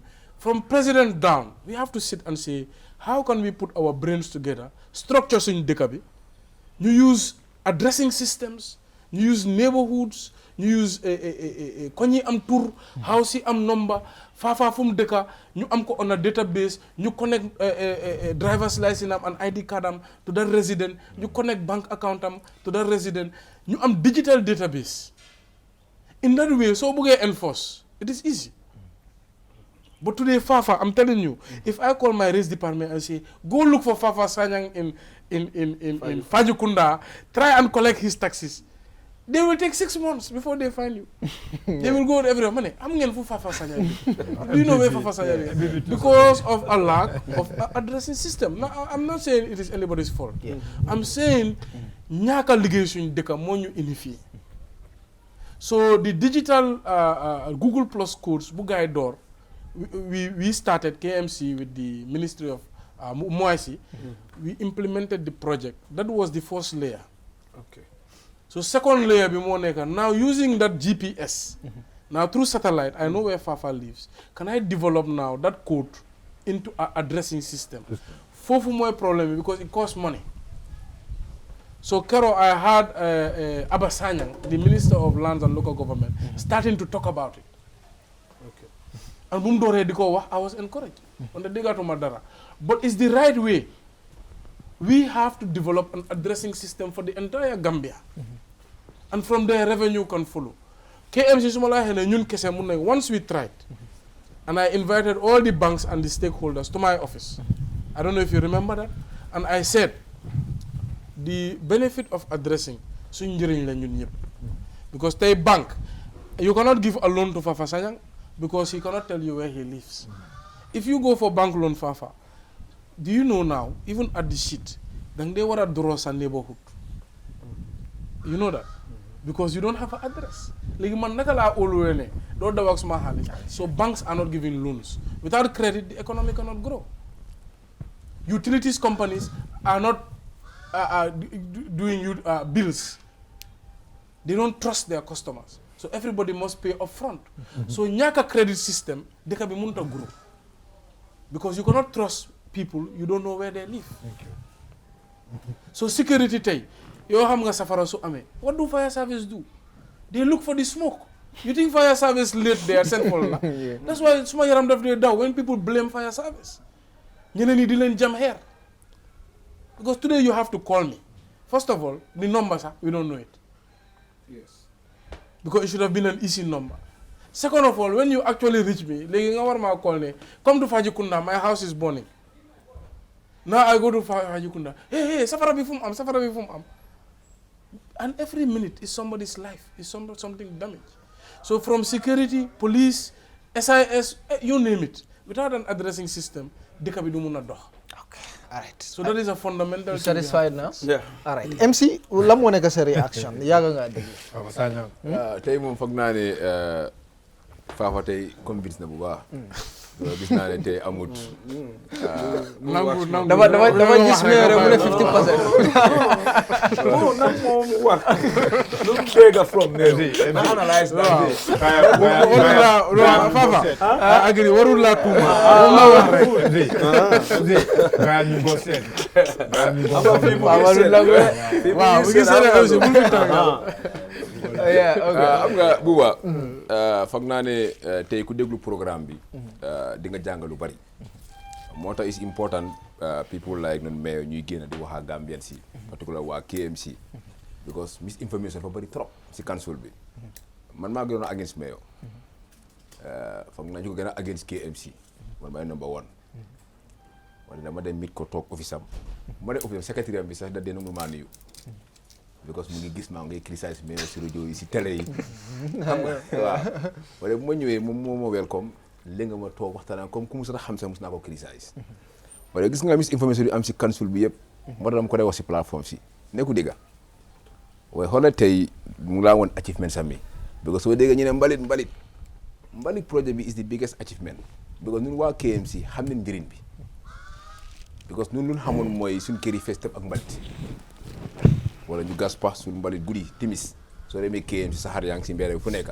suñu xar yaa ngi am feebar yóbbu gaa si lopitaan si loolu yëpp saafara nañ ko bu mu campagne 2018 dafa am looy campagne ne suma campagne lii mooy problème KMC dinaa meg soo ne soo ma joxee toogu bi dinaa saafara lii and right now waa KMC gis nañ loolu ba nuñ politiciens si suñu ñëw si jamono campagne li si opéré ñuy réeral askan bi pare bu mu jël KMC man liggéey naa kii staff KMC laa woon jamono laay compté man laay mooma appoint woon KMC suma daat la wala nga gis ne KMC démb ak tey nekkul benn ñun KMC li ñu fa xamoon mooy for exemple jox na fa exemple so ñun time man APRC laa nekkoon maa nekkoon di constitution youth mobiliser for APRC waaw so man bokkoon naa si constitution so man la ne jël man boos yi maa da jël boos yi di yóbbu gars yi kari laay ñuy béy benn ak kan laay ba sona so waaw dafa loolu yëpp so yooyu def naa ko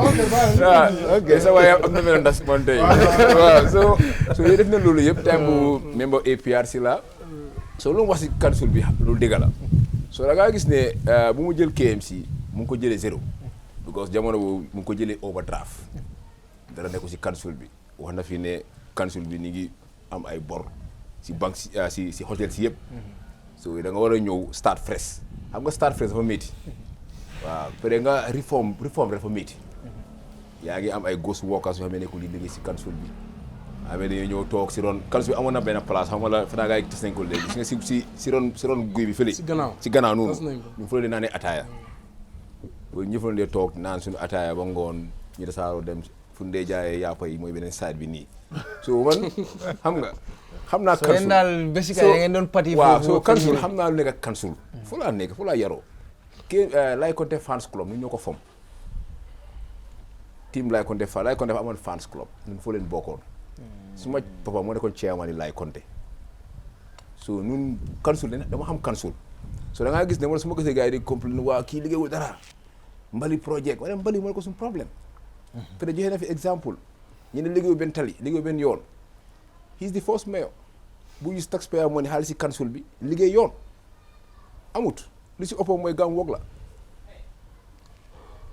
so su ne liggéeyul marché xoolal 19 marché moo am 19 marché ñaari la KMC liggéey si xaalis si council bi moom bu mu ñëwee liggéey na within 4 pare nga xool 4 yeesam bi yëpp li si ëpp mooy xeex lu ëpp si 4 yeesam bi yëpp xeex moo si ëpp foog naa si passé 2018 2019 time boobu fekk ñoom liggéey in good time with the government bu affaire yi yaaxoo rek xeex ñëw na léegi so da ngay gis ne KMC ñun waa KMC nekku ne nu mu fi nekkee moo tax may wax yaaga naa ko si gannaawam lu mu liggéey KMC mais yu fa nekkoon soo xoolee wax na fii naka Charles Jaw bu ngi ko biir school bi jamono boobu AFPRC ñu ngi ñëw mu ngi bëgg a win haati Gambien si ne building ay schools Laye Conté mu ngi bil grade 7 ba grade 9 classroom la bil Yankuba Kolo ñoom ñoo ñëw 10 11 12 ñoom seen time understand nga peut-être with this full support of the government amul nekkul opposition bi government baa ngi ànd ak ñoom mu ngay jàppale gars yi mu lañu support and loolu demu bëgg a win people of KMC their votes at the time because AFPRC ñu ngi ñëw ñu ngi bëgg a dominer dëkk bi pour wane ne waa ñoom dañ ñëw pour liggéey former government bi Jawara liggéeyul so loolu la gars yi ñëwoon pour convince waa KMC so da ngaa gis ni loolu la gars yi dañ ñëw wala KMC soo xoolee council bi lu fa bëgg a xam du lëndëm dafa transparence loo bëgg a xam si KMC soo demee dañ laa génneel file yi ne lii ak lii mu ngi xew KMC lii ak lii mu ngi xew wala misinformation si moo dee bari so wala démb suma brother Kek Sané xam nga wax na fi so we'll go to that topic xam nga yooyu xam nga I want to engage the mayor first exactly I'll get back to you let me engage Sirfo just for minutes bara mala isi si topic boobu noonu Sirfo mu ne mete la reaction oti Buba just a few minutes just briefly after mbe di kachanyi kumara bakel biamo siata molu kumolu fola molu wulita proposal to fight against an individual. The fight is not about the council because the council is working. So the fight was about an individual.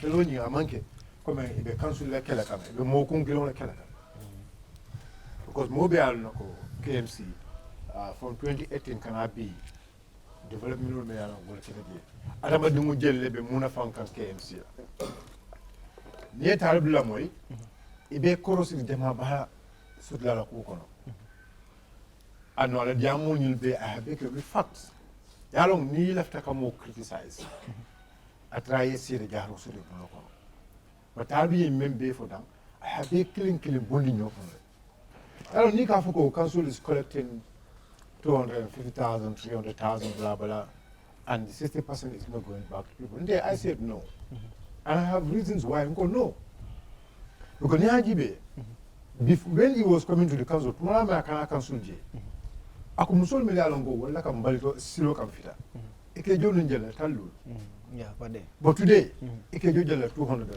that is service that service is one should count that as 60%.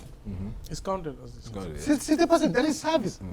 Eka kono menjo council molka menjo je musol mi alongo wala kam balito fito keteng eka silo kam fita balito collection obe même service le. And the council is paying those people. It's different. Not only service, but employment. More about job creation. Council Nyandaka, logo create more. How many people council will let have today? Council is paying those people. They were sitting home before. But today, council later, Dokola, Ekejo, Ekelamon Lafa.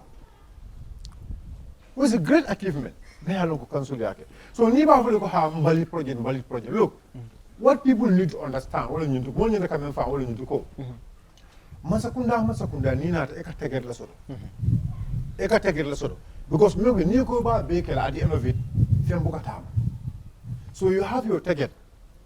Kabina Tekana, one of the most important things, one of Komea Lonko came soon called, will became soon called button they come back. And in fact, I fit no from someone KMC. Because Benya and Boko live diamond and Baldo somebody are going on the so I go bad in the the biggest problem to them. But make sure that I'm Baldo Koni, back control the name. And it's very important, more go. Try to make a visit to Bakole Dome site today. Even the people in Bakole today are not complaining. It's very from the last 2 years, even Bakole, even CCO for Bukai sample. Do you know why? It's because of what the changes council make in Bakole. Bakole Dome site you have make sure all the dangers there are contained. That alone is not only about Kavuko Mbali Sunkonde, but Adama Dungul from the Jarikan there. Health side, council ye Katako Menke, Mula Jarikan Yalakaro planning. Madam, is a surplus to the council. Okay, and if you look at the revenue side, though some people will say that when these people came to the council, the revenue in Kafule. You come a Mulga Menjo tax, to go Yalafale. When these people were coming to, when this government was coming, Ferry what was the ticket? Ferry ticket. When these people were coming to this government, Ferry ticket and B, Ferry ticket. Yalo Munatako. Kabrin Matakundakana, a bag of rice mu jël and whatever the council is generating, it goes back to people. E ka mol le jo. Wo mol mi la ke jo, ning feri ticket o men kala fa, wala ka feri o jo. So if imagine now, if Nata Kabin Council kana, council is paying council ata ka mol jo 500 la. Feri jo lafta, man feri jo la fata, man jo la fata, moto paso la fata. Kabin kana moto paso be jël. So you still expect council nyanda ka ila regular yatra diamond when everywhere is increasing. This is something me along ko mulu nyanda ka ko nyala bakele. Okay. Talib Ahmed Bensouda in KMC. Thank you, sir. This is history. Thank you. But we are hanga another program. So we want to limit. Yes, okay. am nga for example kii ngay wax affaire yi comme yokkute bu gaa day wax ne dafa yokku si council bi comme taxi. soo bàyyi xel si marché bi time yi laay ko de was $3 bu Yankuba ñëwee daf koy bu $5 to $10 moom bu mu ñëwee ba léegi foo la ko bàyyi ba léegi yokkuwul waaye ñoom ni ngay campagne ne wane moom moo ko yokk fekk Yankuba moo ko yokk ba léegi so moo tax ma ne misinformation yu am si xam nga jot nañu liggéeykat dañ ko war a dooleel te dama fii laay ne NPP bëggul liggéeykat ñoom ñu yaaxa soo xoolee records yi xale nga xam ne ñu ngi liggéey si réew mi liggéey xam nga waaye ñoom seen problème mooy ñu yaaxakat leen bugga waaye bëggul liggéeykat. Thank you. But kii tey You want to say something? MC, thank you. You want to say something? Yeah. This is not about NPP. That will be a significant improvement in sort of the rate collection because then billing is 115 million at that for 250 something million dollars.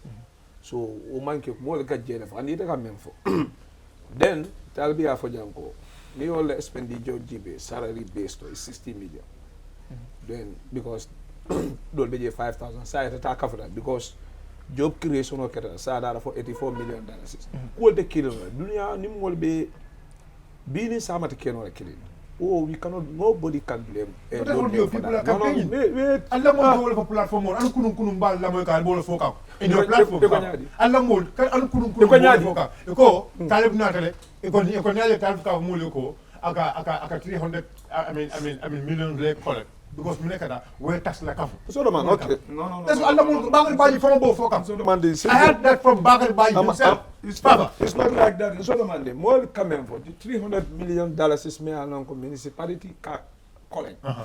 Yeah, you know, that $300 million at least 60% of the Mura because need the Amuda be. You mean the Lord may code for many along container. I don't know. You know, the Gafel and Balido. Mbalit. More big mbalit. And that mbalit is not free. You understand? Bidia motor sam, more the car jola for some motor sentiment na banta jola. So that mbalit cannot be part of that $300 or $250 million. This is what you have to understand. Yalo nim ko be Kerr, nim mo ba fala. I think the PR of KM, wala na ko senad. Ito ro senad di nola. Because ñul be rate même collect kam. Compared to Yankuba ko ñol time. Double. So because you won't live far. I listen. You won't live far. So the man ding. You carry na. Wait, I listen to what I so the man ding. No. I'm not listening to you. No. When he came, he fight against corruption. Very well. Wait. What happened? And the revenue increase. No. Wait. We have to congratulate the mayor for that. So the man ding. Good see. But I told because of your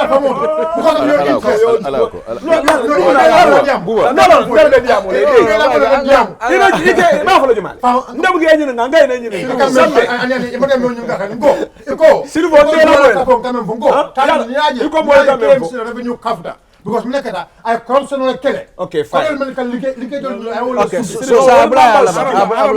This is okay. Haram Daniel after just go ahead. Go ahead. Lord me, my mama dimbale. I'm going to the babu and niggas PR. Why understand? No. Lu ñoo wax. So man ya kango fo.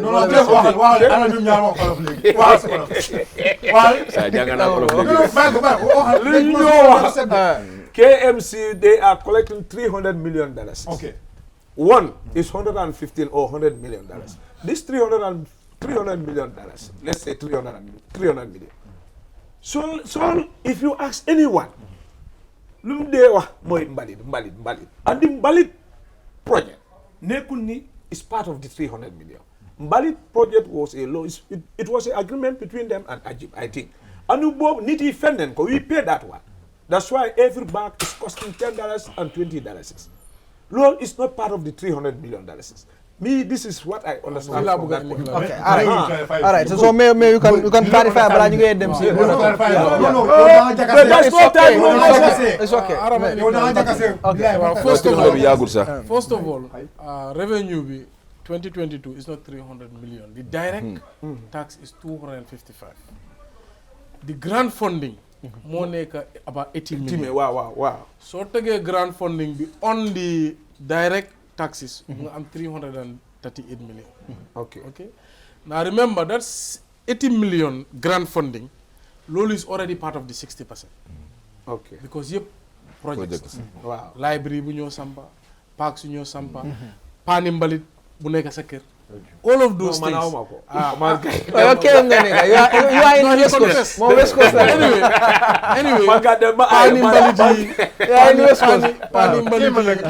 parks, library bi, radio buñ sampa. Okay. So all of those things are part of that 80 million. Lolo yep is part of the 60%. Okay. Now, Mbalit project be $10 you need to at the end of the year, it only accumulates to 15 million. 15. Okay? Part of that 255 million, when you declare 15 million bank. Because every revenue, it has to be part of our cumulative revenue. So in our revenue, the Mbalit revenue, as part of the 255 million, 15 million bob. Okay. So outside the... Sorry. Don't matter. Wow. Man lola legi this law mange amni. Wow. Mbali $10 bunyo fay. Wow. It's part of the 255. 55. Wow. Anga mom wahudlo. Wow.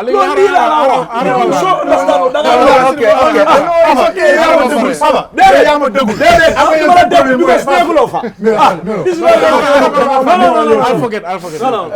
Wow. So 15 million bobu. So Kofa Guinea. So our revenue, which is coming from markets, property rates, license, more the rest. So last year, license, for example, was about 92 million license, business license. Okay. Property rates or rates was about 106 million. Marse money kon about 40 something million. Mbalit bineka 15 million. So joining Lulu, I'm 255 million. Legi Mbalit Troxy 45 million we nan pay towards the Mbalit truck every year. It's not coming from that $10. It's coming from the accumulated revenue of council. Okay. Understand? Okay. Because 15 million bobu no bunyo collect munta fay moto yoyu. So it is subsidizing the project but not paying for the project. Okay. So da nga gis ne 45 million bunyo fay every year. 45 bobu mo fay for the Mbalit project. And so you say angasma wa bi waxon na ne Mbalit 19 trucks was 105 million. When we bought extra trucks, the 2 skip trucks, the septic tank emptier, and a specific compactor for the market. So in all 23 trucks. Sorry, 25 because I'm not in reserve. 24 trucks, sorry. So the guy gives me mota modem to 140 million. Okay. So the guy gives me that 140 million. You have to now take it from 2019, 2020, 2021. And 2022 be like declare truck in Yokomo. Yeah. You understand what I'm saying? Yeah. So the guy gives me that accumulated revenue was generated from the other revenues of council. They give me explain that. Mbalit truck be defa create 176 staff employment. Wow. Understand? These are new employees. They generate almost 700,000 fuel every month. Moto yip, so you get down 700,000 fuel every month. So the outcome is about 8 million. Your maintenance and lubricants, but is about 3 million every year. So are the Mbalit operations. Their cost council be about 16-17 million every year.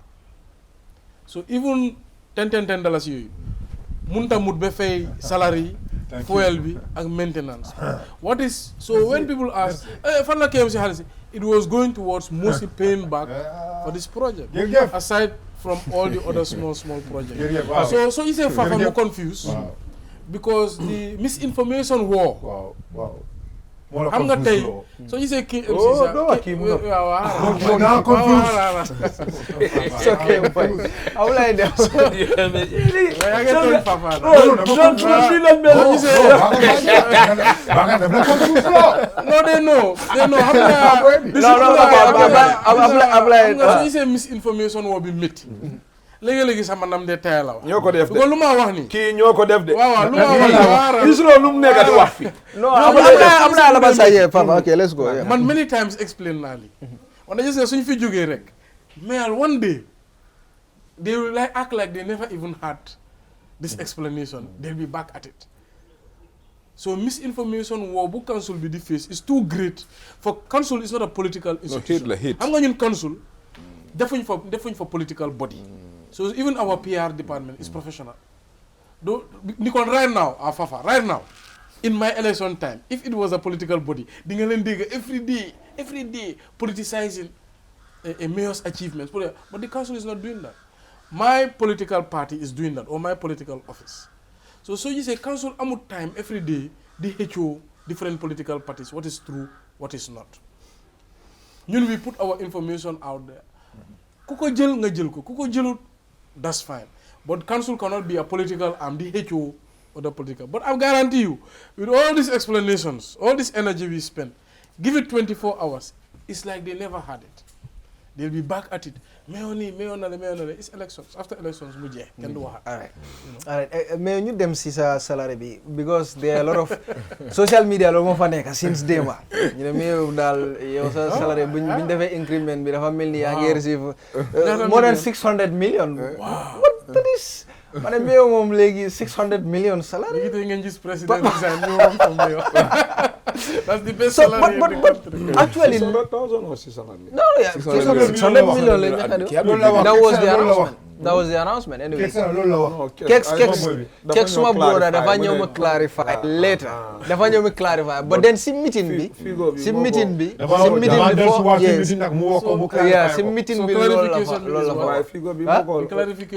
dafa clarify mu ne mu ngi doon wax in millions but it's in thousands according to my monthly salary is 600,000 600 million la waxoon so let me you can just tell us what exactly happened I will dama génne clarification am bi pour nga déggal ko sa so bopp. I know what he did dafa dem si council budget bi mayor's office bu snap budget boobu rek dugal ko social media so mayor's office is every councillor and myself and the deputy mayor so whatever figure bu fa accumulate ñun la it's the entire council so my salary is exactly 47,000 net every month that's all my benefits. 47,000 when I was coming it was about 33,000 or something like that. My salary increased twice based on the parliament approval 25%, 50%. I think how much is hatred? I don't know what it is, but you also have that kind of information, and you even want to use it politically. I think you should make some small effort to verify, because the president is the highest paid civil servant. His salary is 300 and something thousand. So if you see an information, the mayor is even receiving 600,000.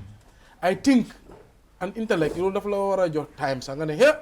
Let me go do some research because I may be, I will look funny at the end of the day because it's public information. Now the president is the highest paid civil servant. So I'm just mayor on a budget 600,000. I found about yearly.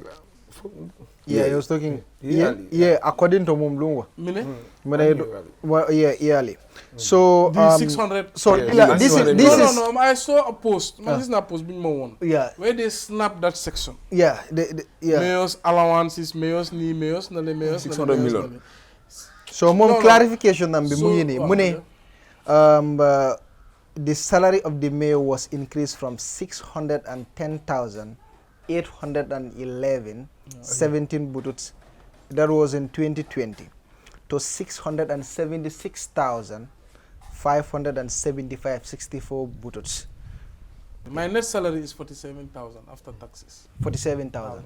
Okay. So that increase is based on the legislation approval. Man, I know this salary thing is funny to me. Because man, I earn way more than that. You know, I don't like talking about my income. Man, I'm a business owner. The manager in my company is being paid 55,000. The other manager is being paid 35,000 before bonuses.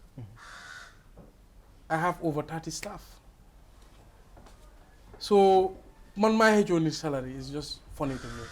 Secondly, man, buma ñew KMC, the mayor's fuel allocation on a monthly basis, on a weekly basis, was 11,250.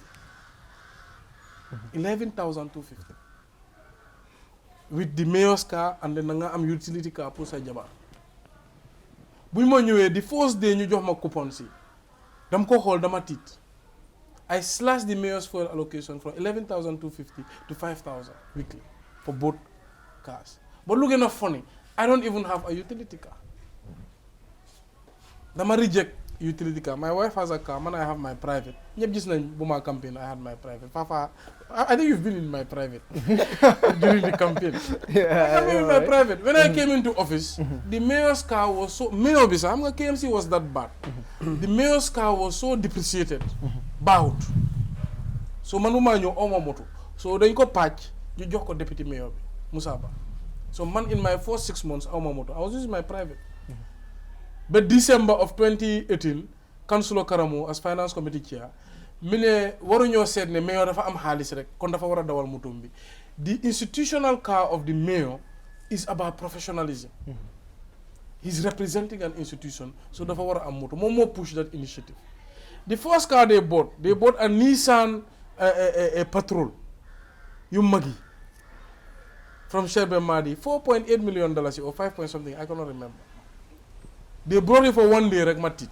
I saw the car, man. We've been coming and saying, Council Amur Halis, we have to reduce expenditure on the, we have to change this, we have to change that. First thing, rek, mawara in my conscience cannot allow it. We returned it. Sila engineer a mayor's car for 2.4 million, half the price. So they can give you alel, I give you benefits. Man, the mayor's car doesn't even spend night at my house. If the whole KMC knows that. 6 a.m. nga use driver bi di ñew di utali pour pick me up. 6 p.m. nga gis mu ko delo cancel. Ba tay mi ngi cancel. This past 2 weeks, I've not even been in that car. I'm in my private. So if anybody is to campaign against me, campaign ideas. One day I ne mayor journally, mayor salary. When we came into council, the first move the administration did, they bought me 2 phones, me and the deputy mayor, 45,000 per phone. Sorry, 90,000 per phone. So the new phone, this is your entitlement.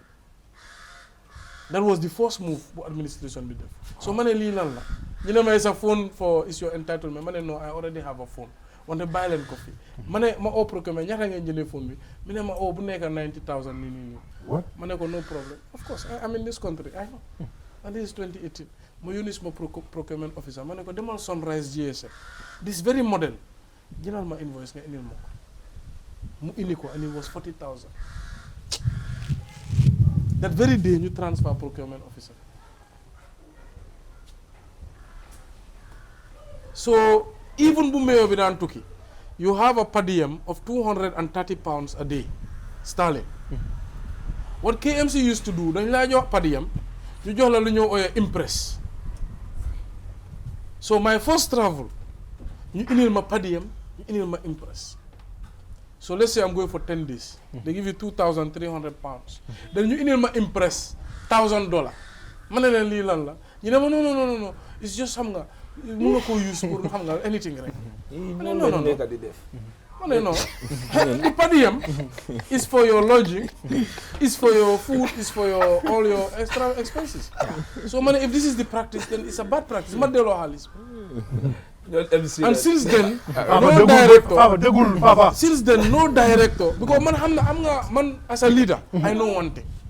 So you say you major paxi, nekun na dañ ma buga. Because they know that if I take it, I'm compromised. Man suma accept all these things, duma muna waxat ken dara bir KMC. But if I reject all these things, then I will have the moral standing to say to people, no, li mun loko am, li du sa entitlement. Because even me, the highest officer in this council, who should have the most benefits, duma ko dey jël. But it's a strategy, and it's a strategy across government. Compromise the leader, kuneka I'm free for all. So man, I return all these things. I've never taken all these. Mota biligi, Talib definitely, but no single document. There's a training that happens in the council where all the councillors are part of. Only man attend training. And the allowance for that sitting training is the CEO in Yoko. When the councillors once sat, they didn't allowances because they have so much pressure from their wards. Man, I stood against it. When they voted, and they have the power. They voted it into force.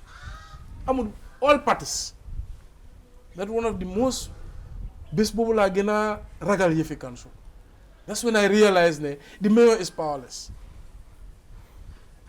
Council be soon determined they're gonna do something, and you don't have the power to influence them to put a guy. Then go vote. What are you gonna do? Yeah. They have the power. Yeah.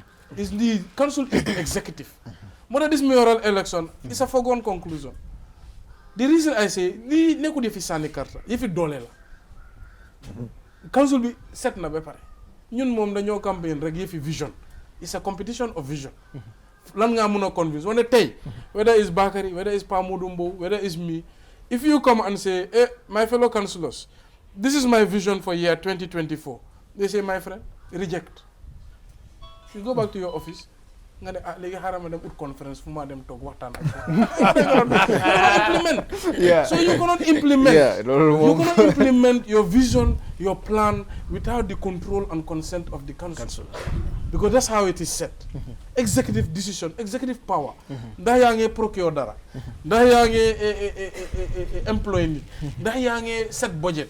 They decide, even EU project, bu ma ko indi 3 million euros. They could have rejected it. I needed their consent. So sometimes you see even councillors from your own party, boku ñoo yow halat. And if you do not have a caucus before you enter that council, it will turn into a disaster. Many council meetings, da nga gis ma ngay hëccoo councillor for influence ak kaddu ci council. And the only power I have is get out. Police, get him out. So what do you have to say that this was not approved by Parliament about this salary? Because that debate also is going. Just now MC Mungi pause on Facebook. It was approved by Parliament. Why? Checks later responded that when did Parliament approve this salary? No, it's Parliament no joxe order. Okay. It's not even, we do not ask the council, Parliament for. Parliament passed a legislation and said civil servant salaries must increase.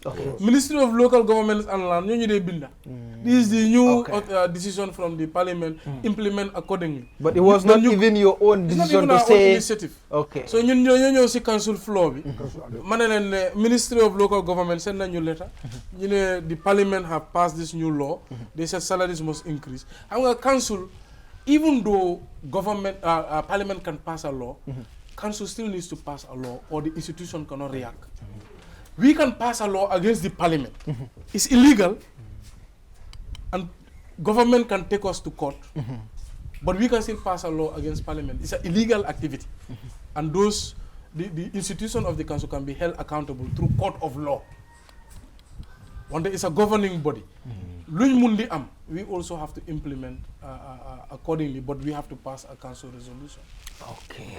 So that is very clear. So I just want you to mention salary when you were coming and we could increase when you were coming. My salary when I was coming was about 30-something thousand, 35,000, 34,000. Okay. So now it's about 47,000. So for now, but that's $47,000. I'm telling you, we are in public service. I don't think anybody should go into this office for salary anyway, to begin with. But 47,000 for the work we do is not comparable. In the work we do, the level of work we are doing for the people, we are in it for public service. It cannot be for salary. It's not possible. all right thank you very much mais xam naa fii la ñoo yem ñu ngi ma alaat ne time bi jeex na soo bëggee wax anything la xam naa ne tey du ma leen engage bu baax man ma tey loolu léegi meyo dama bëgg nga laaj meyo dama nga laaj meyo pour mu ne ko man waxuma de laaj ko moom 5 years buy ñëw nii lan mooy plan sam si loolu laa bëgg nga laaj ko yooyu lan yooyu moo war a ñëw that is right if you want you can touch on that I can just summarize quickly. So yun suñ main priority. So when we ask the people of KMC, the biggest problems are roads, water. Water, mom, is a huge problem. But it's a problem that's been there forever. And government, at that time, they were digging all these trenches. They new replace pipes. The water will find you. 60% of communities don't have access to water. So. But that is a problem that is in the hands of the central government. Now, UNSWIM priorities are road network. So we've already designed a project, Kanifing Municipal Road Network Project. Now that Amatun funds push into waste management because we have freed up money, we want to dedicate it to 23 kilometers worth of roads. Every ward dafa am alternative route. Dafa am 2 road bridges tam. Manjay na am bena, Bakote na am bena, connecting London Corner and Bakote. From there, affordable housing is a target. KMC dafa nek a place like Fafa saying, house prices are too expensive. So what a luas for KMC is very, very, very, very expensive. So on a daily basis, I get a lot of reports. No, I'm not grand Bantaba.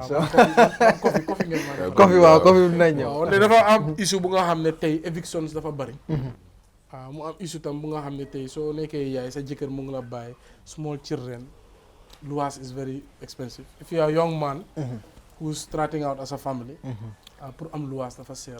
So government ñun luñ doon xalaat moo nekkoon social security buñ ko first set up in the 90s their target should have been affordable housing.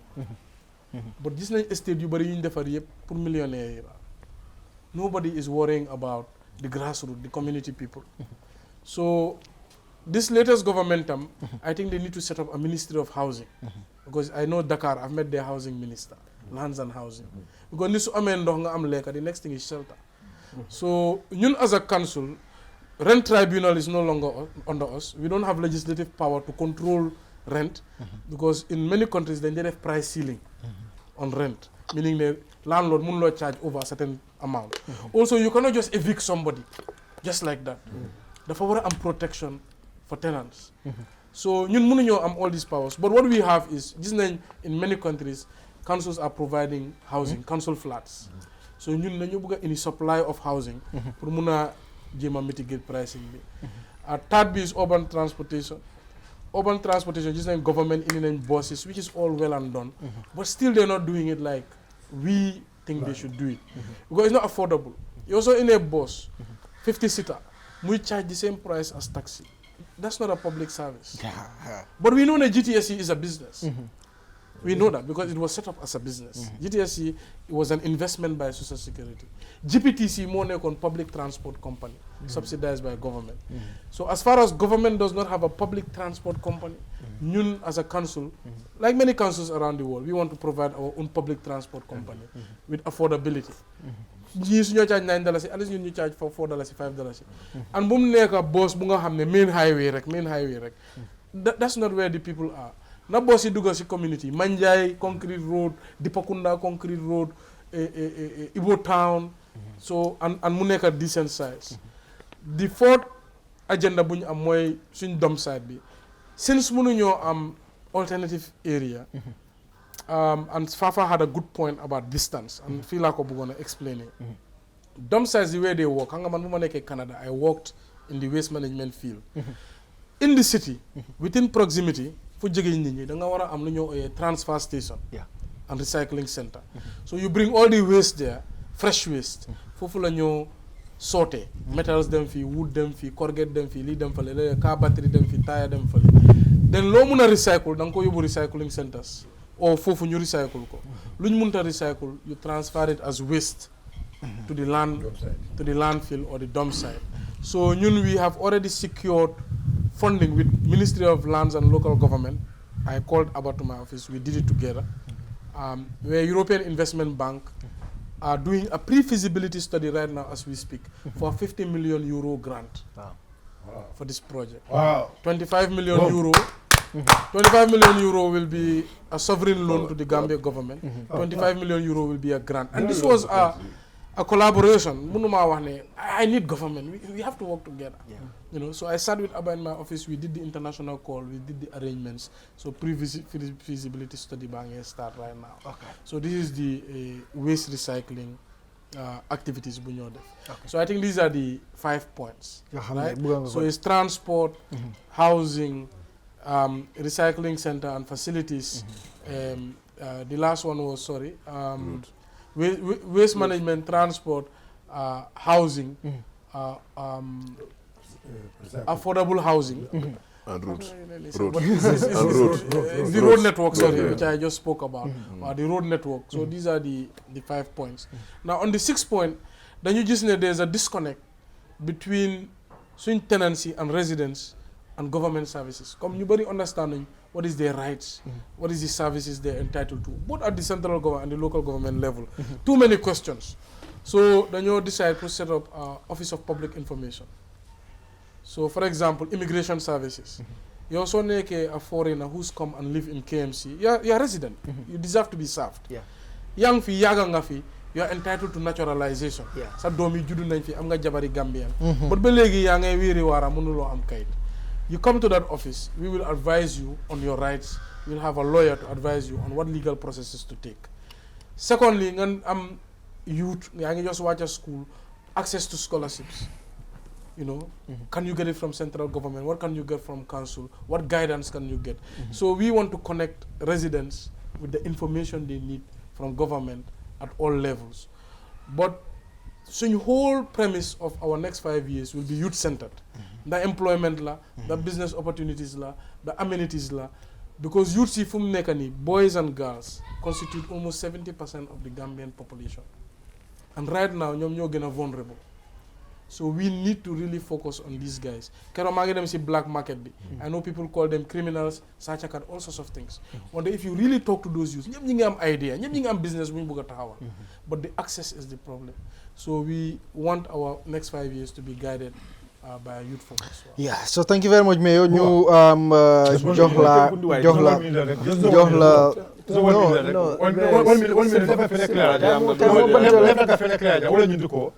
I want Gambian people to understand. People understand. Fafa, you cannot stop me. You cannot stop me. You are not the one.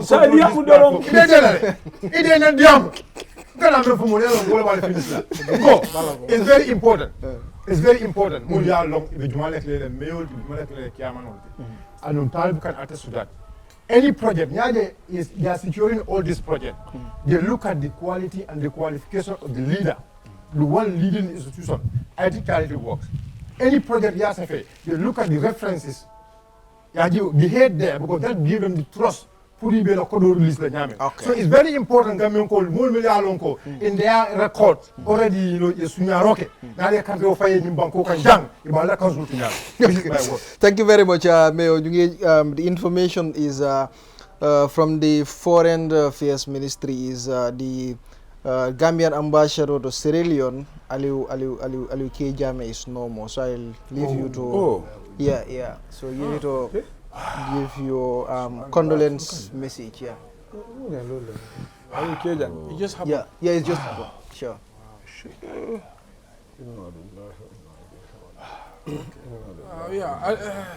He's a good friend. Actually.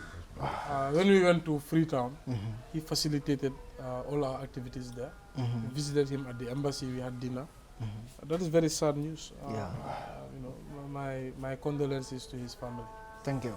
Thank you very much. Allah grant him Jannatul Firdaus. Thank you very much, ma'am. Thank you very much. Dan nale janne bi ngal tentu kali jay bake mo be Kerr Fatou jibe kanno. Gambia la ambassador mi be of course Sierra Leone. Be duala alama neman kafar kelay abita dame ngai fisa abota dame.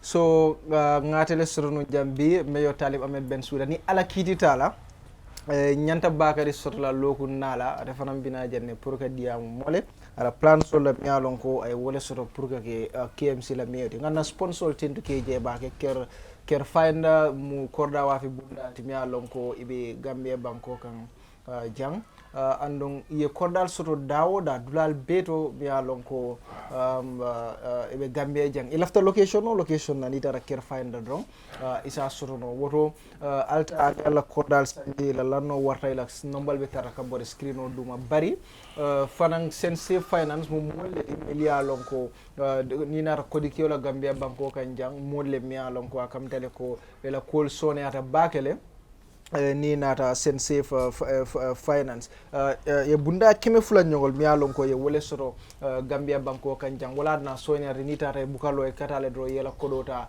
yeta nyimu kuleti mi alon ko Gambia no be ibatele ta kan say ni yela abo fanan download akam tele ko manjereta credit ko sam fo biti ko to wala ka cash power sang be min kela don wala min ti ko be dunela abo ko no cash power sang wala credit ko sang nil be mu koleti mi alon ko sense finance ba ke kangale ito lenyum programme fasa ka sembentu yandi programme o kanunti balu ngal be tentu kali jay baka momo ka si kadi grand Bantaba la moy arjumo na sita drong atolle nyum programme o ke nyum programme o tel kala nyina ka subscribe na of course samba YouTube channel o to mol mi alon ko mi mo jamal mi alon ko wolle ka jibero kije ko ngafu nyamen dong mi bayo dinna wolem lamin jayte de lamin be larte kunda marché bunda la opposite donc jayte kunda bitikobe wolto nale a jibel be la tabla jela jayte kunda wala ali lamin kol na lafta original bayol sorola on the 2653823 2653823 ngana technician ol tenduke je baake Charles Elvis Ngom atelier nyaton kaya kata fo mami nga tenduka je mami Ngom Ramatulaay fana camera balale bi Ramatulaay Jaaw Sire Drabe nga tenduka je baake kata fo Fatsila itol be bi janne mi alon ko to le muta of course am masingol to ando lamin fati le muta brada to nga tenduka je baake Allah albadi malem nunte buba gaje ko fo arjumana ala kote ala barka.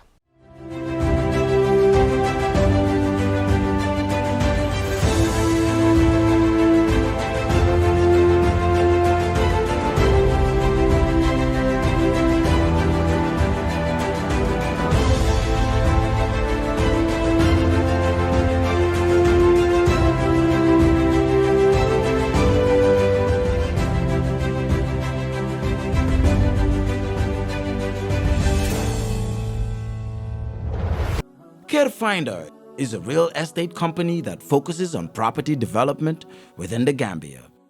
We pride ourselves with providing not just quality and durable houses, but also state-of-the-art designs tailored to our clients' tastes and expectations. Our unique experience and expertise is second to none in the industry. We are currently building and selling 3-bedroom bungalows at Sukuta Traffic Lights and Jabang. We're also building and selling 3-bedroom story buildings at Sukuta Paradise. Other sites are also in the pipeline. With Kerr Finder, payment options are available. With just 40% deposit, you can get your house started. For more information, contact us on 329-5188, 727-0049, 709-8418. You can also check us out on Facebook and Instagram at Kerr Finder. With Kerr Finder, you are assured of a secure investment.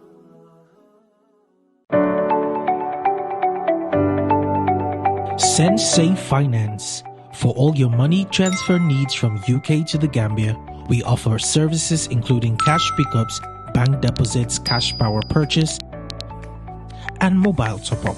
Pick up at any MSJ branches throughout the country. We are open for business every day, including Sundays. Download our easy-to-use app and enjoy the best rates in the market. Available on all Android and iOS devices.